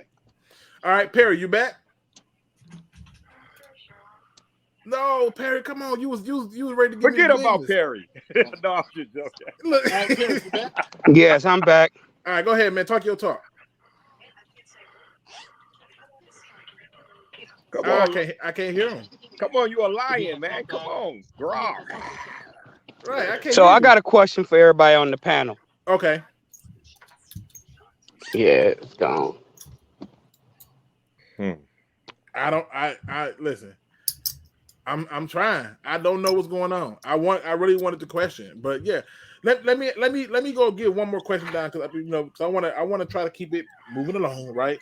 Yes, sir. And hopefully Perry rejoins back. Yes, sir. Because now you bring up an interesting point of the dynasty, the building of a dynasty. What are these key points that you see in the building of this dynasty? What are you seeing like? Because usually when a dynasty is built, there are key points. If I think about the Dallas Cowboys, I can go back and remember the picks that they took to build a dynasty. And then what they did was they went full-fledged, like sold out, brought in Charles Harris, brought in Dion. So my question is, what are these key pieces that you see that's building the dynasty, Doc? And then I'm going to ask that to everyone else because I'm curious to what is he seeing? Well, when I see the dynasty, I look back, and I'm older than you, to the Pittsburgh Steelers. The draft that they had and the draft that they had when they got all these players and that one 1974, I was little then, but I seen the draft and how the general manager knows the scope of what he's doing. I've seen that in how he drafted, and everybody complained or said certain things about it. Now you can see the draft. Now you see the culture of the coach that the players are buying in. That's the key. That's the key revelation in this, and getting the players that you need. Have they got all the players? No, but you can see with the players that they have that is buying into the system. And then once you start that system and building that system together, everything you come in has got to be the prototype of the type of players, the type of people that really want to play for a city like Detroit. And now that he has that customized way that we're gonna bite the legs and we're gonna do whatever we can to win. Players are coming here, and the players that they drafted are intelligent and also understand that when they draft players, they seeing that they got that attitude. Do they got that hard work attitude for a blue collar city? They are investing in people who have that blue collar mentality, also with the intelligence, and also that they're coachable. So all this stuff that they building is building and based on not having one superstar. That's what's wrong when the Pistons used to win. They didn't have superstar. They had a lot of players. Correct. Yeah. Right. So let me say one thing more. When you had the Tower of Babel, God came down. I'm just using this, and he conformed the language. Why? Because they became one. When you become one with your coach and with the culture and with the manager, and y'all on the same page, flowing at the same time with the same information, there's nothing that you can't do. Every great team, they came together and they thought the same. They had the same vision, and they flowed together. The Lions are coming together from the top to the bottom. They all on the same page. They all in the same harmony, and watch what they do. Okay. All right. Perry is back. We're going to hopefully get it together. Perry. Yes, sir. All right. We got it. We got it fixed, man. Yeah, it was crazy, man. I had to log off and log back in. All right. So you say you got a question for the panel. Yes. So with the progress that we've made so far this year, what should we address as far as player personnel? Because I like our D-line. I like our pass rushing. Our linebackers is a little sus. I could agree with you on that, Lou. A little. I mean, come on, man. I mean, don't nitpick me. Don't nitpick me, man. Come on. We know what it is. We see every week. That's true. This is true. We're getting gashed in the run game, and they can't cover worth a squat. So we know what we got. Okay. But so you it's not a lot of talent as I see coming out of the college ranks as far as linebackers. Okay, so what you're saying is with the personnel. I'm gonna start with you, Anthony, because Anthony watched way more college than me. I watch college games, but then I watch them based on prospects that I think the Lions would be interested in, and then I started really diving in deep once the season over. Anthony, what do you think the personnel issues that we got to address immediately? Because I think the answers is easy for me. I mean, for me on defense, it's not through the draft. You need veteran talent on the defense, and I've been talking about this for a while now. The offense is really good because we had good veterans on there who have mixed with all the young talent we've brought in onto this team. Your Deckers, your Ragnows, even Goff has been playing really well. Intersperse it with all that talent, it's become really good. What are the Lions lacking on defense? Leadership. There's no leadership at any level of this defense. We saw it in the Carolina game. There was no one on the field to drag them out of their slump, to make a big play, to bring them all forward. You know, we've got a lot of young talent on that defense. You've got to seriously invest in your vets. We've been let down by Brockers. We've been let down by Jamie Collins. We've been let down by God knows how many guys in the secondary who've not stood up and performed in their role as a veteran. You've got to have some established talent on there to work with all these young guys. So number one personnel priority in the offseason is getting some damn leaders on that defense to lead all the young guys forward. After that, you go into the draft. The draft is very defense heavy this year, very, especially in the first round. And we got 2 picks there. So go and find 2 guys who are great. It doesn't matter where you're at. You've got a load of good corners in there. You know, maybe some linebackers in there. You've got defensive line to keep adding the depth in. That's where you got to go. Just keep building in your trenches because, as the good doctor said, you know, these Pittsburgh teams built through the trenches, they're nasty, they're mean. That's the way we're going. You want to keep adding to that. You want to keep this D-line being ferocious on top. So leadership first, keep going for your trenches afterwards. Okay. My answer is more simple than that.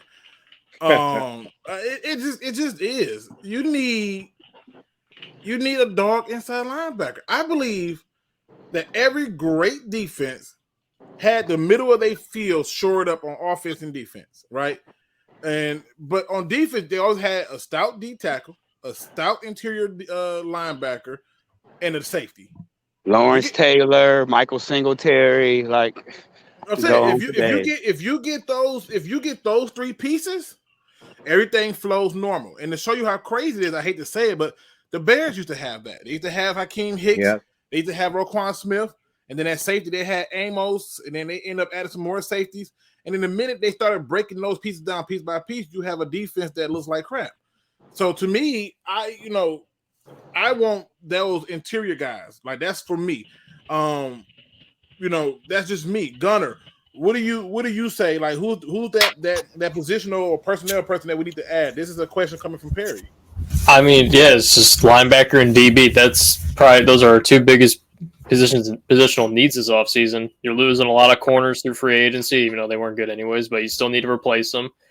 We need to I believe Anzalone's on a 1-year deal, so you need to replace him. And the draft has players you can do that. As, like Anthony says, a lot of corners you can take. There's the kid from Oregon. There's Joey Porter. I know a lot of people are down on Kelly Ringo because of that one game, but AJ Terrell had a terrible game against LSU, and look, he's one of the better corners in the league now. So I won't be down on him just because he went up against arguably the best wide receiver in the country. But AJ Terrell also went against Jamar Chase and Jefferson, and he fell to the middle of the first round when he probably should have been the first one taken. What say you, Doc? I mean, who do you have that we personnel-wise that we should target first?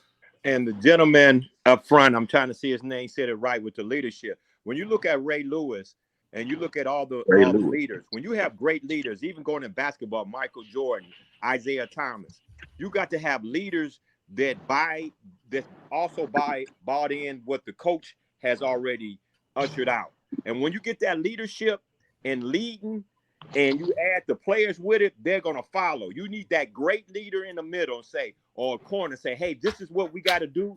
This is where we got to go and help us take us to the promised land. Ray Lewis did it all the time. They feared him, the whole team, and they followed suit. You get a strong, crazy ass linebacker or something that ain't playing, that come in and get these guys going in the right direction and keep them that way. That's what we need. Leadership. Yeah, I mean, that's another one of my knocks on the fact that we don't have that, but hey, what can I say, right? Right. Dr. Detroit wants to know who is the player that I have in mind. I'm talking draft indirectly because the season is not over. When the season is over, you can ask me every draft question and I'll answer it without issue. We still got to wait for the position. I like the way this is going. I mean, we could go free agents. Yep. No, I mean, as listen, long as it get addressed, that's listen, what's most important. but see, that's my thing. The word that you said, as long as it gets addressed, that's it, right? And I wanna take a sidebar because this right here I feel like is more important than football. Giovanni Lyons has a question for you, Doc. He says, "I'm working on my doctorate now for psychology. Where can I find funding?" I mean, funny comes in when you got to find out exactly.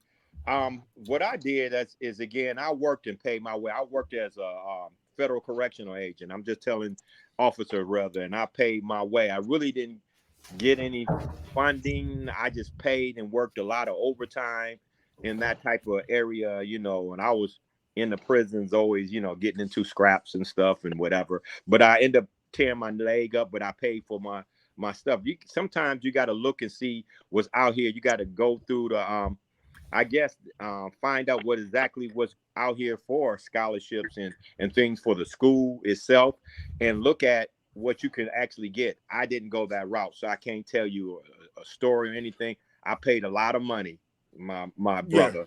Yeah, I did the same thing when I went to school. I didn't get my doctorate, but when I got my higher degree, I just paid everything out of pocket. Yeah, I worked the 2 jobs and just did everything out of pocket. But yeah, I wanted to do that because it was a question he had, and Detroit says, yeah, as long as they address it, I'm cool. That's my only thing. As long as they get addressed, I'm cool. But they can't address it with just meh players. I can't. Yeah, I can't with the meh players, right? Like, I'm sorry, there are certain people that y'all ain't gonna like it. Ellis Anzalone should not return. Agree. He should not. But when you say meh, Lou, this is where we kind of go different directions. All right, and that's me putting it mildly. Okay, I respect it. So, hey, Luke, we are young. Like, the whole squad is young. These boys are learning on the fly. New coach, new organizer, new front office. These young men are learning. Everybody ain't Sauce Gardner, bro. Everybody ain't gonna just come in the league and dominate like that, man. But sometimes you come at my GM like he's some kind of bum, bro. He's hit more than any GM we've ever had in our history. Wait a minute. We still gotta let the years play itself out. That's fact. What I don't subscribe to 1 year, or that's not enough. It's a body work. Say that, and I'll give you that because you say that all the time. But what I'm saying is, you say that, and I thought based on what he was saying that he was taking Sauce Gardner or Kyle Hamilton. I knew it was one of those two. He took Aiden, whatever. Right? I'm not mad. I root for any person who's on this team. But when I point out the Lions, when I point out the Lions GM and my issues with him, it's only based on the fact that if I come in, like if you hired me to fix the brakes on your car, right, and I fix your tail lights, you're gonna be kind of pissed because you brought the car to me to fix the brakes, and I fixed something totally different. Well, that's how I feel he did. I feel that he did everything in his power to double down and prove that Jared Goff is this quarterback of this team for the future. And he did. If you look at the amount of picks and resources and free agency invested, they were all on the high end invested into the offense. I think it's a matter of not that he ignored it, and he intentionally went after something else. He wanted to build the trenches. It's not that he said, forget this, we ain't never going to address this. I'm going to start here, and let's grow from there. And it wasn't that, we some of them players, it's suspect. They still ain't performing like they great. They're performing moderately.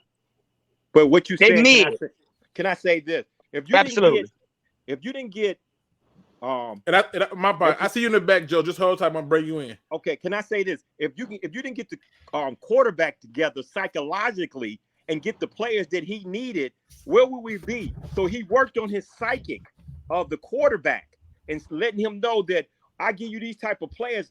Now you don't have no excuses no more about playing. So he worked on his psychic the manager, which was brilliant, the general manager, because he Preach, had to Doc, get his preach. head together first.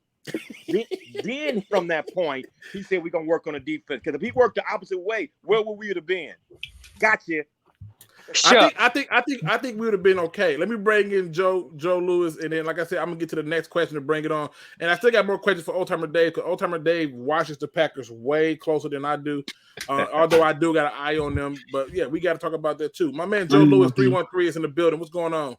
And What's really going quick, on, fellas? not much, Joe. Hold on, give me a Going on? second. Joseph says, Bruno, yeah, he made you look foolish. How did Bruno make me look foolish? And if you remember my projection for his sacks, I said that if he's the guy, he should have 10 sacks.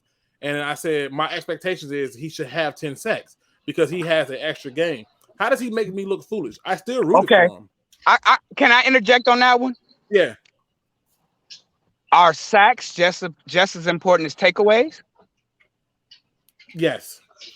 Yeah. So wouldn't them 3 interceptions count as sacks then? Nah. I mean, yeah. You can look at that, right? You can look at those 3 interceptions and say That's what I'm saying, bro. No, listen. Give my we can man a break. Hold on, listen. We can look at that and say that those count as that, right?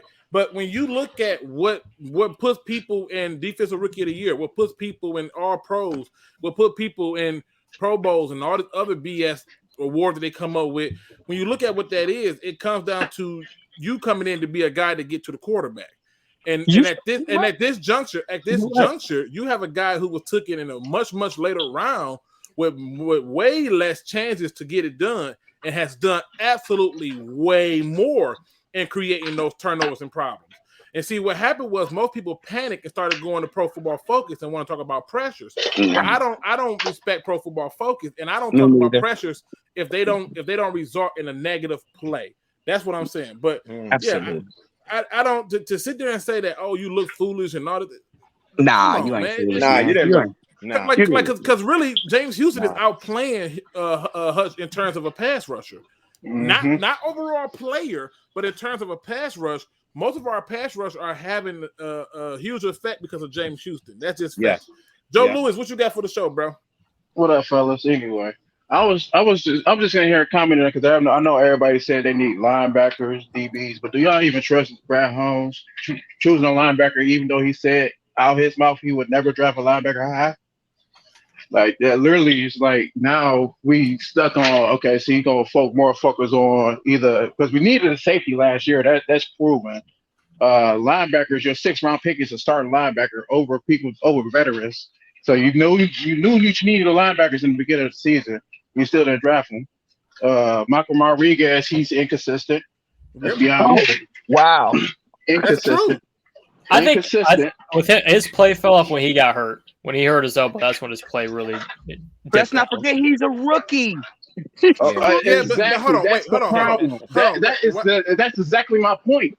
A rookie is your starting line, not just any rookie. Your 6th round, 4th round rookie is a starting linebacker, and you didn't. You knew that was the position that you needed to address, and you never addressed it. But you addressed it later on. Tight end Williams he's not even really significant. He can't even break the starting lineup. So look. Exactly. I'm not knocking a lot of the things. I don't like the narrative that he's done just excellent job. And there are some things in there that you can look at that's a little bit different, and I get it.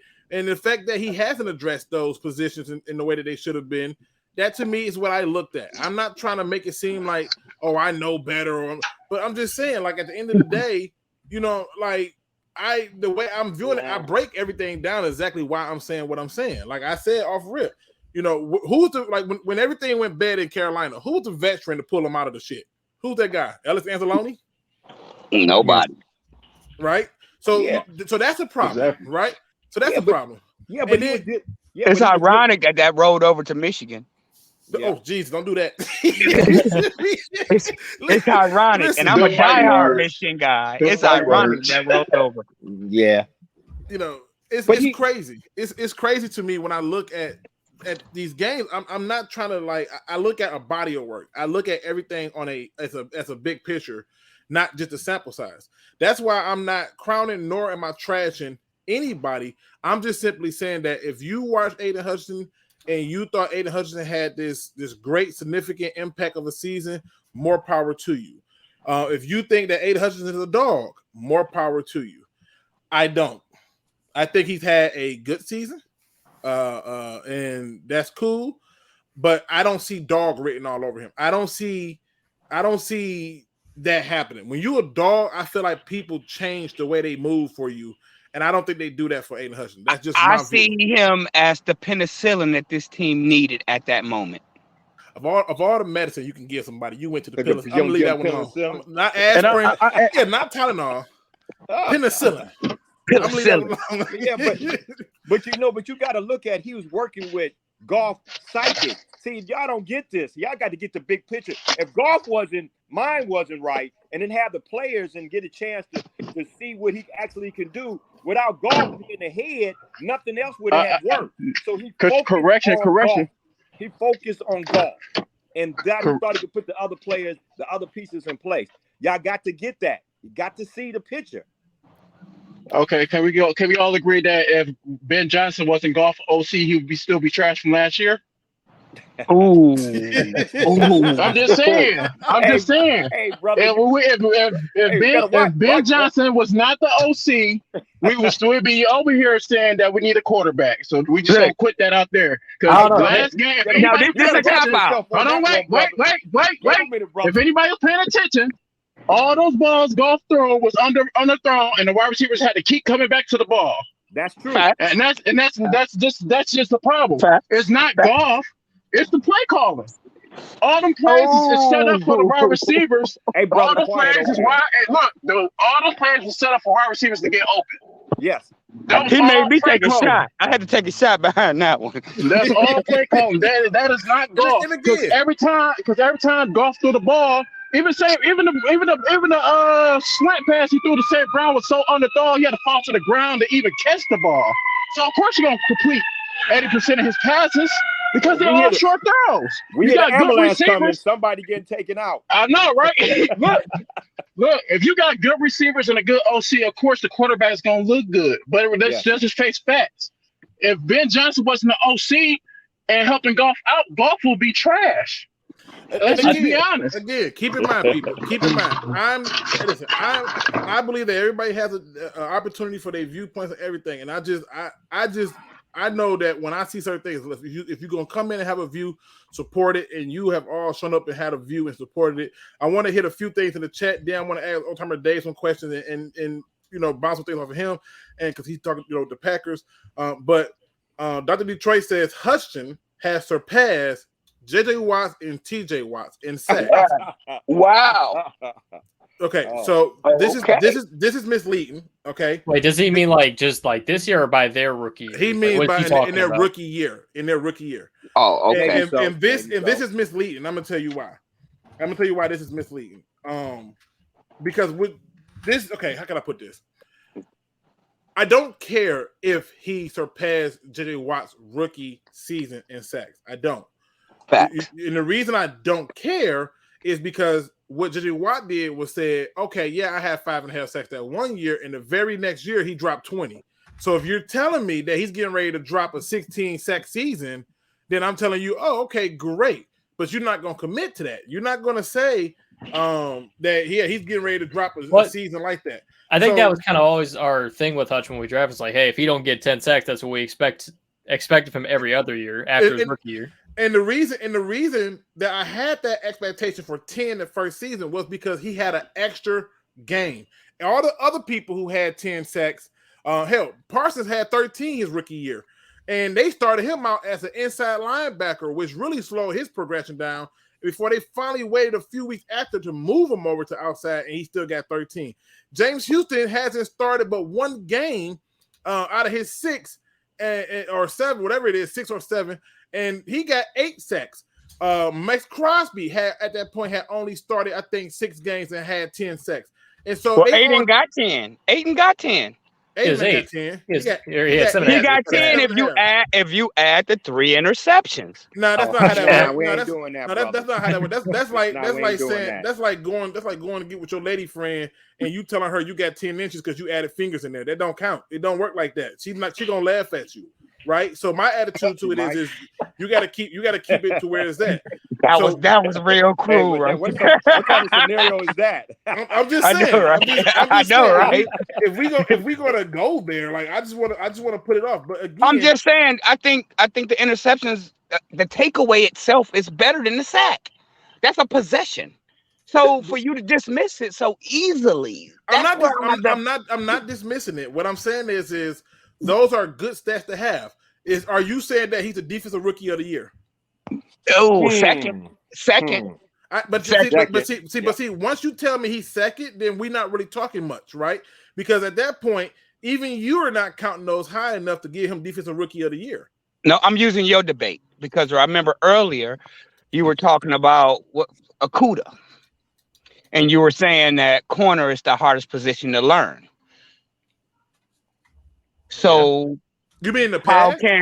How can Sauce Gardner come off the rip and just dominate the way he's doing in the hardest position to learn? So it's kind of hard for me to put them on the same measuring stick.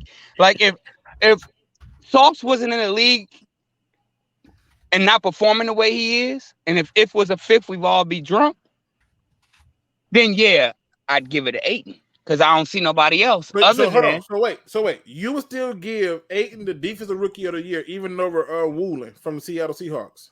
Oh, absolutely. Okay, all right. See, thing is though, I wouldn't get Ayton Hutchinson that because at the same time, the 6th round pick has almost got more sacks than Ayton Hutchinson for 1. 2, he's inconsistent, and 3, your goddamn 6th round pick almost got the same sacks. He got more. 6 games. He got more. He got more, but how many edge rushers got 3 interceptions? It doesn't matter. He started only 6 games. Just imagine if he would have started in the beginning of the season, he would have had way more sacks than Ayton Hutchinson. Yeah, we're gonna be calling Ayton Hutchinson a bust. Right? We've got 2 really great pass rushers. Who got the most interceptions on our squad? Why the hell are we arguing when we've got 2 great pass rushers? Why are we arguing who's better than the other? Let's just enjoy the good players. Yeah. We're just saying no. I'm saying does he deserve defensive rookie of the year? I said no because at the end of the day, he inconsistent. He don't deserve rookie of the year. That's automatically gonna go to Sauce Gardner after the Jets game because the Lions were scared to throw his way. After that game, they sealed it. Once they didn't throw Sauce Gardner way, they automatically approved that, he must be, this rookie is so dangerous that we don't want to throw his way. And to me, that's amen. I gotta give you props for that debate, brother. I give it to you. Because to me, the Lions, helped the cause when they refused to target him. I just thought that was ridiculous in my opinion. Yeah, that was ridiculous. Oh yeah, exactly. And thing is, they ran the ball on Ayton Hutchinson's side. So most of those big runs that came from Carolina was on his side. The first play wasn't. They can't show them good. A lot of them.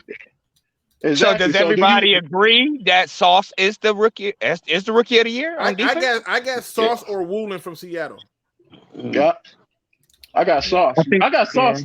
I got Sauce all day. I got Sauce too. Yeah, I got Sauce all day.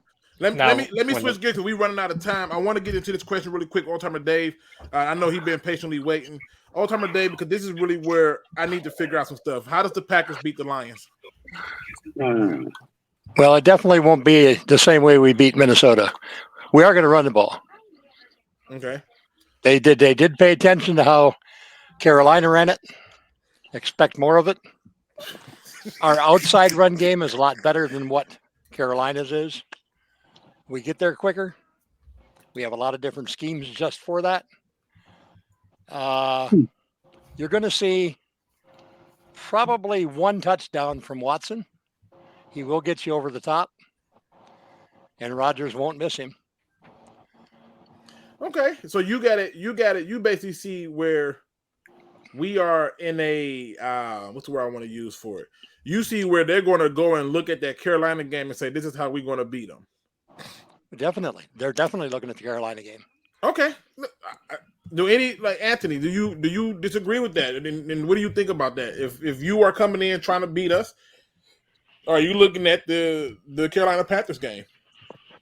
Of course you are. You always look towards the more recent appearances, and it's similar. You're going to be in the cold weather. You're away from home. You just see how they sort of turn the knife on you and screw you. Of course, you're going to look at that game. I mean, I would have no doubt that the Bears were looking similar, but it's how you react to that performance, how you do it. And I mean, the Bears are a good running team. They're the best rushing team in football, and we kept them to absolutely nothing apart from 2 big Justin Fields runs. But he does that most weeks. It happens. So they can hurt us, absolutely, and they will look at that tape. But conversely, the Lions will have looked at that tape, and you saw last week they fixed the issues that plagued them. Then you would hope that the issues are not there this week. Okay, listen, I ain't mad at you. It's Patty Grimes said that's a hell of a name with the Yoda stuffy. I know, right? He said Sauce has how many interceptions? 2, and he has not given up a touchdown all season. I'm going to add something to that right there. What's that? Sauce Gardner will be your defensive rookie of the year, simply because everybody in the media since the first game has labeled him as that. Oh yeah. His name has been spread right from day one as the rookie of the year. And Woolen got 6. And it ain't going to matter because the media says Sauce Gardner is the best thing that's since peanut butter. Right, well, so when people talk about Sauce and everyone says, "Oh, he's got no interceptions," but then everyone goes, "Well, no, but his coverage game has been really good," which is fine. But you're focusing on one part of his game. When you're looking at Aiden Hutchinson on the other example, and you know me, Luke, I never wanted to pick there. I wanted to go elsewhere. He has 3 interceptions on his book. He has made big plays in the passing game against us. He's a pass rusher who has had success, and he is much better against the run than he was at the start of the season. And you only have to look at the Bears game, the discipline he had against the run, how well he played in that. He is playing well in multiple facets of the game, whereas these other guys, Woolen, I love Woolen. I loved him at UTSA last year. He's got the interceptions on his book, and he's been all right. But these guys are not affecting games in 3 or 4 different ways. They're doing it in one. Hutch is doing it in multiple ways, which for me, that's why you put him in, defensive rookie of the year conversation. I won't argue that point with you, Anthony. Believe me, I won't. I'm just saying. No, I don't mean that, Dave. I mean from what I'm seeing is why I'm saying it. The media's got him played it to be already. Oh yeah, I agree. He plays for Detroit. That's always going to work against him. But you can't just write Hutch off and you're saying, "Oh well, Gardner, it doesn't matter about his interceptions. It's just one part of his game he's good at." Hutch is good at multiple parts of the game and is affecting multiple aspects of the game, not just one. That is where you look to see where your rookie is having an impact on games. Well, I have a different scenario about this whole battle. Okay, what's your scenario? How you see it going out? Because Can we agree that Aaron Rodgers is a quitter? Once he gets frustrated, he quits. He quits on his team. He quits on himself. He throws his helmet on the sideline and he sits down and looks at his coach with evil eyes like it's their fault. He blames everybody but himself. And the best way to get to Aaron Rodgers is to strike fast, put points on the board, and go get them. If we do that and stop the run like we did against Chicago, like we did against Saquon, if we do that against Green Bay, we're going to blow him out. It's not going to even be competition because he's going to quit. He's going to quit before the first half. He's not going to quit. He don't quit on Detroit. Now, he might quit on everybody else, but he ain't going to quit on Detroit. He's making that known. He always. I mean, he been talking for like 2 weeks about Detroit. Yeah. You know, because longer than that. Even way longer than that. He never. He did when when Detroit since the first Detroit game. He did when Sue stepped on that ankle. Now that's a different beat. That's a different beast. Make him tap out. The best way to get to Aaron Rodgers is to pay the refs more than they do, so you're allowed to touch him in the first place. You got to pay them so you can touch him. Nah, that gives me flashbacks to that one Monday night. That gives me that first hard hit. Oh, he died. flag. No, flag coming out. Flag or not, he gonna quit. He gonna be like, oh no. He gonna be like, forget this. I'm Gucci. Or he could be like, let me put this out here. Let me put this out here because I want to point some things out because I do think that this is an important key point here. If Aiden Hutchinson goes out in this game and gets 3 sacks in this game, I think he can win Defensive Rookie of the Year because to me that 10 sack total is what they're going to look at. Why I don't think that many people are going to look at and go, oh, he got interceptions. It doesn't matter to people because one of the problems that you have with Aiden Hutchinson, and it wasn't just me, this is just me hearing other people talk about this in the associated media, where they were saying is that a lot of the sacks that he got in that 7.5 were half sacks. They're not like total just whoop ass. When you look at James Houston, he's just whooping ass. Like he's beating you one-on-one. You put 2-on-1, I'm going to force the issue. And he's just winning them one-on-one. These are not half sacks that are adding up. These are whole sacks. And when they talk about one of the reasons why Aiden is not getting the mention is because he's got so many, he got sacks, but they're all half sacks, is what they're saying. Did Houston get both of the African guys cut? What do you mean? What African guy? The pass rushers, the brothers. They got cut. They got From cut. the Aquarius? No, I'm saying did his performance this year get them cut? Maybe. I don't think so because you're gonna have to see next year how the Okara brothers. But they're gonna be planning for Houston next year. We're gonna see is he still gonna be at the same ability because nobody knew Houston. So are they gonna adjust to him next year, knowing that he's capable of doing that? That's when you're gonna really see what's Houston made of. And they're not gonna fire nobody until they see this man, is he for real? So Doc, you see Green Bay been watching just like we've been watching. So do you think that they're game planning for him? Yep. Count on it. Well, I'll put it this way. I'll put it this way because we hit the 2-hour mark. Did you hear the story about Chicago was asking not about Hutchinson, they was asking about James. They said the guy got on TV and said they wasn't asking about Hutchinson. Chicago was asking about Houston on a radio show. Who's this guy that we got to watch out for? Yeah, to me, Houston is. I'm sorry. Everybody talk about, we got to steal with Enrod. Houston is the steal of this draft. Yes, he is. I can agree. Why can't we have multiple steals though, Luke? It doesn't have to be one guy. We've got several steals out with this draft. Because you know, I'll tell you why. I'll tell you why. The reason why you don't have multiple steals is because it's generally a steal for a reason. It's not generally we got steals with an S. It's just that steal. And to me, I give the steal card to whoever is the most consistent. Houston has been more consistent than Enrod, and Enrod has had starts. And so even in Enrod's start, he has played, but this is hindsight though, Luke. Luke, I got a question for you. Season. I want you to think about this question, Luke. Hold on, Perry. I want to hear what Anthony say. Hold on. Go ahead. This is all hindsight though, Luke. You say that he's better, but Rodrigo has played a full season. Everyone says he's going to drop off. He's going to start getting bad. He had one bad game against the Panthers. For a 6th-round rookie to come in and play as a starter pretty much all season to a high level. I mean, who do you think nearly put Justin Fields through his own chest cavity this weekend? That was Rodrigo putting the hit down on there. He has been consistent over a full season. And I love Houston. I love the pair of them. I don't know why we have this thing about only one can be a steal. To find a guy who comes in and plays as a starter in the 6th round all season is a steal. And to find Houston, who has the attitude to wait half a season on the practice squad, come in, take the opportunity of limited snaps. We should be celebrating this, not arguing about who's better. I mean, the pass rush. When did we last get to argue about who our best pass rusher was? 3 years ago. We only dreamed of having a pass rusher. We were arguing that our pass rush was trash. Yeah. We are arguing that our best pass rusher has a sack in a season. Hold on. To be fair, Anthony, we know who the best pass rusher on this team is. And his name is James Houston. He's the best pure pass rusher on this team. There's no debate in this, right? But in terms of Enrod has had more than just one bad game. That's just not true. He's had more than one bad game. Two.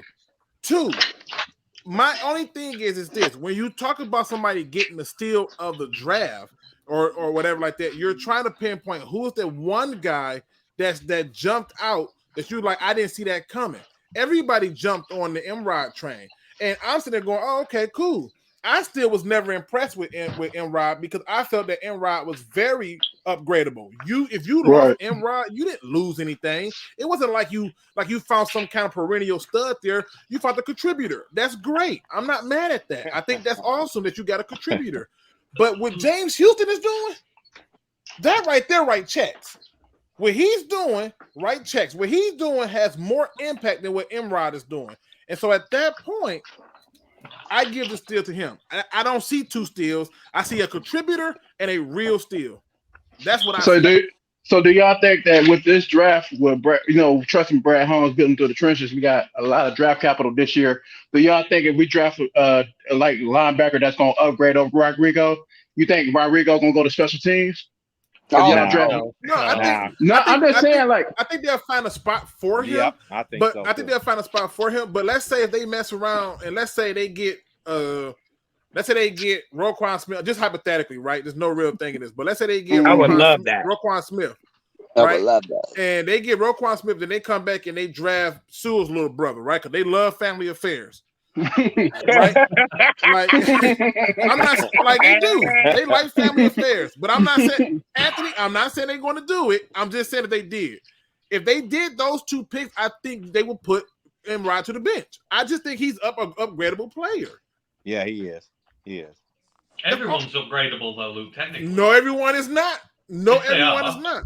Yes, they are. No, you get a first round pick in the draft for any player at any position, you will find maybe a generational player. Okay, so is Aiden Hutchinson replaceable? Hold on, Joe. Hold on. See, Luke, the whole point of this team, we're building from so far back. We build it on young talent, being able to come here, establish their place in a team, and you reward effort with what they have. Rodriguez, and when you said that everyone jumped on the train initially, that's rubbish. Because I called him out in the draft last year, and not many people were on there. They were impressed by his attitude in camp, the way he came in, the way he impressed his coaches. He built up a following before the season, and he's played and repaid that faith in there. You don't just go out and replace a guy like that. What do you think it sends as a message to the locker room? Oh, you can come in. You can far surpass your draft capital here. You can play your ass off all season, have a few bad games. But yeah, sorry, 1 year in, you're replaceable. I'm going to cut you. That's not how Brad Holmes operates. That's not. I'm not saying cut him. I'm not saying cut him. I'm saying he's a backup. Replace. He's a backup, right? Which means you can replace him as a starter. There are a lot of teams in the NFL who would take him as a starter. I know you disagree with this. Name one. Name one. You give me enough time, I will find them, Luke. All right, I'll give you. Listen, I'll tell you what. I will give you all the time that you need, and I want I will, Luke. I do just as much research as you do. Name one, and I want you to keep in mind. Keep in mind, I'm not talking about starter because somebody's hurt. I'm talking about if all their players were still healthy and there are people that he's coming in and taking their spot. Only Detroit. Right, the Bears are taking right now. I can damn yes, they would, Luke. No, they had Roquan Smith. They had people up there. Do you think they'll take that linebacker with that weak ass tackle on Swift when he spun out of his third? Anthony right, bro. No, he's not right. Listen, hold on. Stop, people. Stop. Just hear me out for a second. This is not right.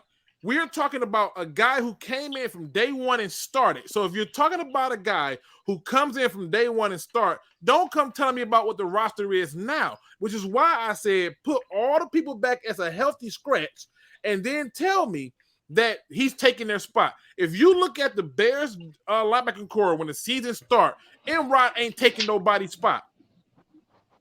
All I can say, who are the Bears linebackers, Luke? All I can say, Luke, is look at your own advice, bro. You sat and talked about how bad our linebacking core was. It is. And hold on, just let me finish. He's starting because they shitty. Excuse my French, sorry. They crappy, bro. So if he's the best one out there, he should deserve the starting spot, even though he's a rookie and still learning the job. I don't care about the rookie status. The rookie status is not my issue. What my issue is when I look at a player who's replaceable, like for example, right? Technically, Alex Anzalone is playing his ass off. I still will upgrade from him.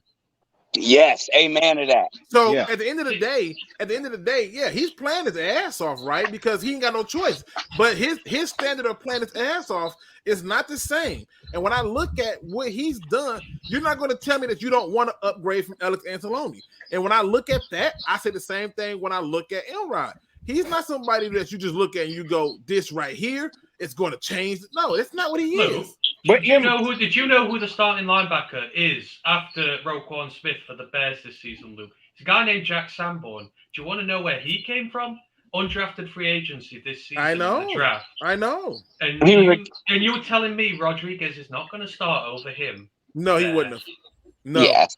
He No, was he a capable installer, Luke, for God's sakes. No, he wouldn't have. Luke, I love you to death. I love you to death, Luke. But I do Rodrigo, not you've been on his case. You have been on his case since day one. He Amen. is about as average of a linebacker I've ever seen. But see, Imrod got intelligent. Why he got the position he did as a rookie, he understood the position better than everybody else that was in the Lions camp. He has intelligence and he got halfway decent instincts and ability as far as athletics. But when you find a guy that got the same type of intelligence that can understand the scheme and got the smarts that is bigger and stronger, he's gonna lose that position. Doc should have a church. He should have a Lions church. Because he be preaching gospel. I think we're talking about replacing the wrong player, though. We got to replace Angelo before we think about replacing listen again, and I'm not even saying that that's wrong. But what I'm saying is, even if you look at Alex Anzalone, why do people want to replace Alex Anzalone? Why? Why do people want him gone? Because he's upgradable. He sucks. Yep. He's major upgradable. So, and for like Rodriguez defense, I think he's playing hurt, to be honest with you, because he haven't been looking the same. He haven't been looking the same since, what was it? It was the first time against Chicago, I believe. He hurt his elbow. Yeah. He haven't been playing the same. Like the same, like the hype train stopped when he got. I think he's playing injured, to be honest with you. And I think he's trying to fight through it. So look, there's a reason why people are saying replace Anzalone. It goes straight back to the thing I said about personnel this year. He's a veteran. This is where your leader's meant to be on your team. This is where the guy who gets them all up, pushes them forward, makes the big plays go. That's why people want to upgrade him, because we need more leadership on this team. Rodrigo is a first-year, 6th-round draft pick. There is a massive, massive difference between replacing one and the other. One guy's career is just getting started, and one guy's career. That is an area we need leadership. That's why Anzalone's talked about getting upgraded. So they're different. They're not the same. So for you, because he's a rookie, that matters. Why? Because I want to give him an opportunity in this team, Luke. So he got the opportunity, right? He's been given the opportunity to do his thing, right? And I'm not knocking his hustle. He's been given the opportunity to do his thing. The question now becomes, and I'm just asking you this, Anthony. If you are sitting up there right now with a chance to say bring in Fred Warner, would you do it? Yeah, and I'd replace Anzalone because that's the leadership I need in. Okay, so listen. So if you got a chance to bring in, let's say you got a chance to bring in Fred Warner, and you got a chance to bring in Roquan Smith. Who are the two linebackers you're replacing? I'm not bringing them in both, Luke. I ain't paying them both. Okay, I'm not asking. Listen, I'm not asking. You're moving the goal. Barnes gonna be on the No. Wait a minute. I'm not asking. I never once brought up paying them or paying any money. I never once brought up money. Right. So this is what I'm asking you, Anthony. I want to see how far we're going to go in this idea that he can't be replaced. If so, money is not an issue. Right, I'm treating this like this is free. Money is not an issue. If you are telling me right now that you can get Roquan Smith and Fred Warner, who are the two linebackers that you're going to replace to pick those two guys up? Who are you getting rid of for them guys to get on the roster? I mean, then you Barnes got to go to the bench. Look at Barnes after that. So you getting rid of Barnes and who else? No, we're putting him on the bench. Anzalone's gone, and you would look at Barnes. But so Barnes and Anzalone are the two people you're getting rid of. Right. Yeah. So look, this is a hypothetical, but right, I'm going to talk to you about the bigger implications of what you're suggesting. This team and where it was built. You always talk building through the draft, building through your young players. That is how you make your teams. How do you think Dan Campbell's getting buy-in from so many players on this team? Jerry Jacobs, undrafted free agent. He is a starter on this team now because he got an opportunity here, Luke, and was not replaced at the first sign of him doing something wrong. You've got Kramer who came in. You've got Brock Wright who's come in. You've got guys. Look, you've got guys here. You are building this team saying it doesn't matter what your draft position is. Doesn't matter what your status is. You're going to get an opportunity here, and if you take it, it's yours. That is why this team is better a lot sooner than people expected, because we found gems from all sorts of situations. If you start reneging on that, just replacing guys straight up, why is a guy going to want to come here as a rookie if he knows he's just going to get straight up? Because he got drafted and he went from being a 100 to 1,000 to a millionaire. I mean, you're undermining the rebuild, Luke. If you put Rodrigo, I got a question for everybody. Entire rebuild. But listen, the only thing I'm saying is this. If you're looking at your team, right? I don't care what position it is. If you can upgrade that position, you would do it, right? Yes. Okay. In a heartbeat. And all I'm telling you is when I look at Enron, I do not see a great player. I see an average player. So why are we focusing on the rookie who's playing well? Why are we not looking at Will Harris?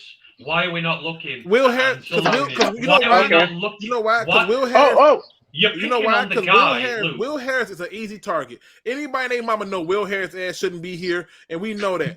What I'm pointing out to you is this. That's Brad Holmes' fault. Because let me be honest with y'all. Why is Jameson Williams here? If our defense is already clicking, if our offense is clicking and without him, right, and our defense is piss poor, why we didn't invest in that pick in the defense? That's my problem, but whatever. I mean, just to be honest with y'all, because we only have so many picks. We ain't gonna do that. Trenches. We ain't gonna do that because if we playing with we had an injured wide receiver that was just sitting on the bench for half the season. Yes, we could have used that pick we would have used that pick either on a safety, a linebacker. Hell, we could have got more defensive players than offense. We didn't need them. We drafted something that we did not need. No. That's a generational talent. He's a generational talent. Once they teach him, he's a generational That's something that we didn't need this year. That's something that we did not need. We might have found it last year and maybe not had that same we found okay, so you saying we couldn't find no wide receivers in the third or second round. You didn't need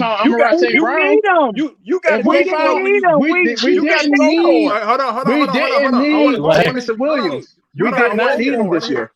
You gotta go for it. Oh, wait a minute. You know what? I gotta pause for a minute. We've been on for 2 hours and 15 minutes. We've get into a good discussion. This is what I'm gonna do. I'm gonna do this just for the purposes of this because I see that there's a need for it. I'm going to try to make sure I don't get mandated tomorrow. But if I do, what I'm going to do is I'm going to do an open forum where we can have these same discussions and stuff like that. I'm picking up what you're putting down, Joe. Everybody ain't going to agree with me and you, and they think it's something wrong with it. Yeah, I get it. No, ain't nothing wrong with it. But to me, the minute I start asking questions like this, hey, is Jameson going to be better than Calvin Johnson? Let's see what happens. Why we comparing talent? Generational talent that you had to go get? That was a reach. You don't know. That was a reach. But see, it's not a reach. It's not a reach because the reality is receivers come a dime a dozen. No, they don't. You don't have to. There is not one receiver in this year's draft that is fit to lace Jameson Williams' boots. Not one. You're right. I don't even care. I don't even care if there's a receiver in this draft that's fit to lace his boots or wipe his ass. The reality is this. Having a big name receiver is not something that you need. And the Lions offense was working. They did need him. It was working. They needed him. They did not need J. Yes, they did. Yes, they okay, did. so through the half of the season, through the whole, did Jameson Williams help you win 8 games? That's not. It wasn't no need. That's not the point. It's not a need. What did he do? What did he do? The point is for the future that they know that they needed him. Just when you look at Cincinnati, what is the wide receiver that they had that the whole league fears? Who is the wide receiver in Cincinnati that everybody fears? And they quarterback. But look though, let's be honest. Cincinnati did not. Let's be honest. And when Chase, they were saying Chase was not a good pick. Right. In the beginning of the season, because they said he had problems with dropping the ball. That was dropping the ball. Look at him now. Exactly. So why would we waste draft draft You didn't capital waste it. on a wide receiver that didn't. We did. Okay, we're gonna see. I can't Because end this if whole it- debate. No, I If can't it- end if- this whole because- debate. Because we got a quarterback that don't have no good connection that can't throw the deep ball. So why do we got? Oh, him? you gonna bring that card out, huh? But No, I'm I just saying, can't like, end this whole debate. Listen how is he serviceable? How is he gonna man, contribute this to the man team? is a generational talent, and y'all gonna see he gonna put fear in the whole league next year because they Okay. gonna I'm a have to docket. play him. It is And January 2nd, 8 p.m. 18 p.m. He's a generational talent. Wait till next year. He better break records. he gonna be. I'm telling you, he gonna Listen, open up let's get everything into for the final Detroit thought. offense. Let's get into the final thought because, like I said, I'm gonna give a forum for this to happen because I think this is good conversation.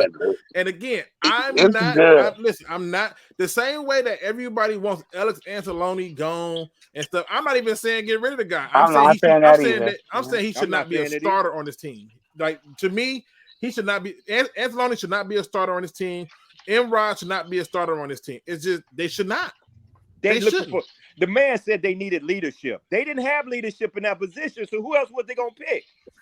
I get why they did it though. Like, I get why they did it. You're right, but if that's the best you can do for a leader, that's not good, right? I don't know. You did an all right job Yeah. for a half-ass dude. All right, so listen, let's get to the final thoughts, man. Starting off with you, Joe. Give the people your final thoughts, man. Don't be a chump. Do your research.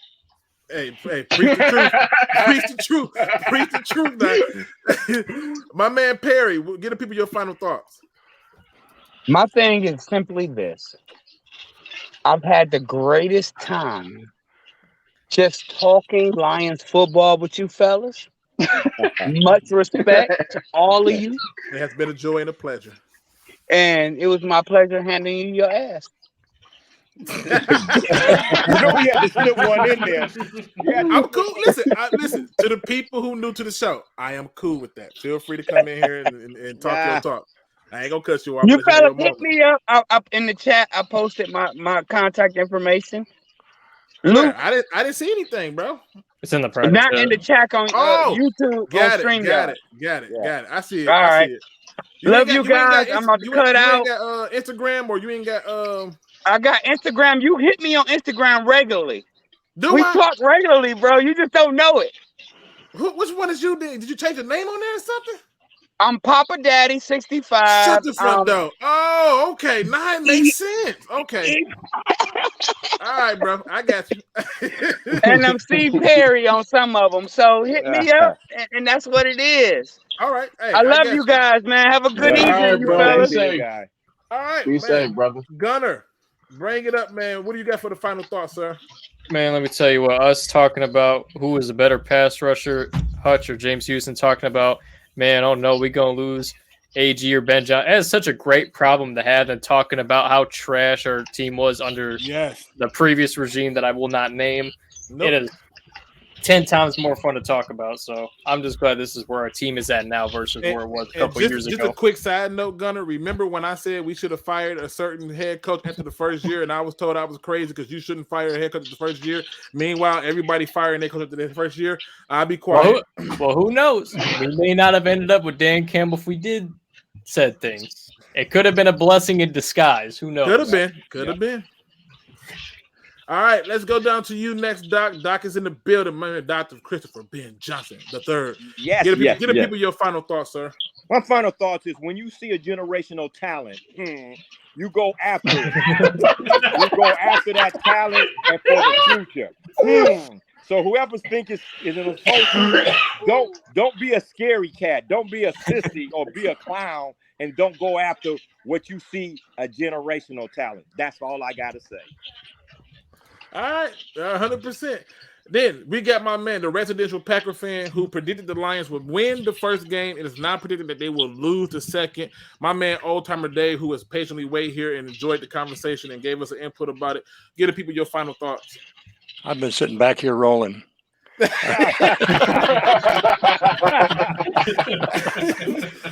you can see, this fan base is passionate. Aren't all fan bases passionate, though? I mean, not many would be like me and come into somebody streamed a troll and wind up on their show, you know. Yeah. And But- on top of that, enjoy the hell out of you being present, because like I said, you come in and you talk your stuff, you keep it respectful, and hey, I can't say nothing to it. Yeah. Now, I'm going to say something that Anthony touched on earlier. I agree. Lions need help at linebacker. And he made the comment about bringing in somebody in a free agency because you need that veteran leadership. Yep. You don't get that leadership with a rookie in most cases. Yep. Very rarely do you get that. You Yep. need that veteran back there to bring these new guys up, show them the ropes, show them what needs to be done. Yep. And they turn into your leaders. Yep. Next, they chase the next generation. Yep. But you need that veteran guy back there. That said, Packers 34, Lions 31. Boom! No, we ain't going for that. We ain't gonna leave on that note. Take your way with that one. Nah. Wait, did y'all see Anthony give him the grave thing? Like, oh, that's dead. We gonna dead that.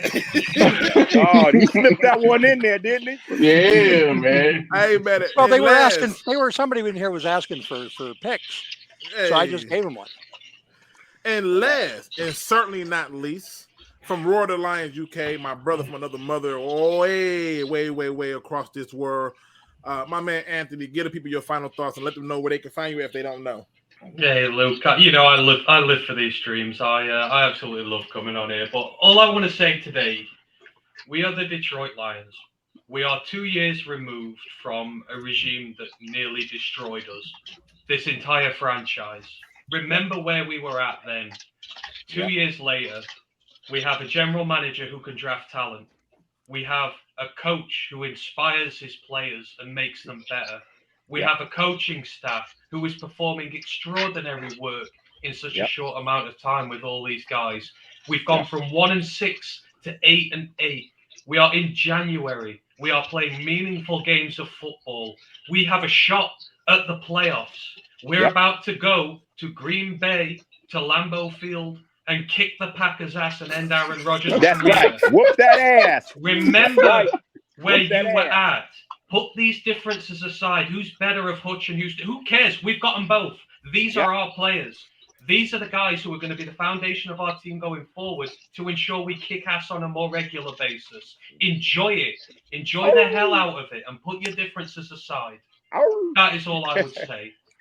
Listen, y'all know me, man. I always can't end the show unless I do it on a positive note. It's important to me.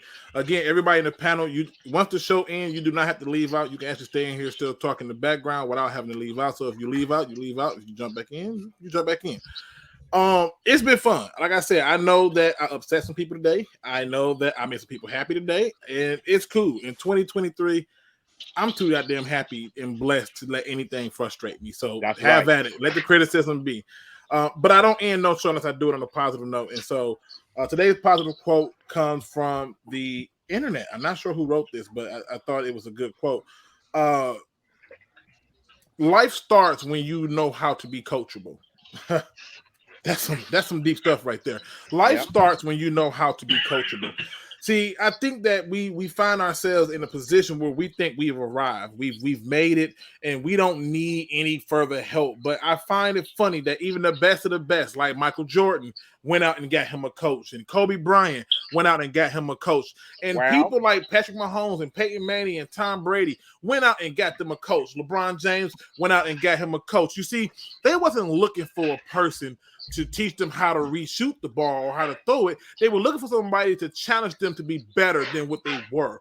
And some of us today are coming into 2023 not looking to be better than what we were, but that's because you lack a coach. It's time for you to become more coachable. Don't look at criticism as a negative. Look at it as an opportunity, a new door that's being opened for you to explore something new about yourself to be better. Don't look at people's hatred or happiness for you as the end all be all. y'all. You see, that's just another opportunity for you to build yourself up and be something special. You have to be more coachable. And when you're trying to find the best version of yourself, you can only achieve that when you are willing to accept the ins and the outs, the good and the bad, the ups and the downs is when you find out what you really made of. But when you don't have the right coaching, it becomes challenging. I implore you to find the inner coach in yourself, to find someone who can be on your side and your friends and your family that lifts you up, that challenges you to be better than what you were the day before, to be better than what you were last year. Because when you do that, when you become coachable, then you can begin to start to teach the world what a difference they can make. And with that being said, ladies and gentlemen, hit that like, subscribe, notification bell. And if at all you don't do nothing else, don't be no chump. Please do your research. We are out. Great saying.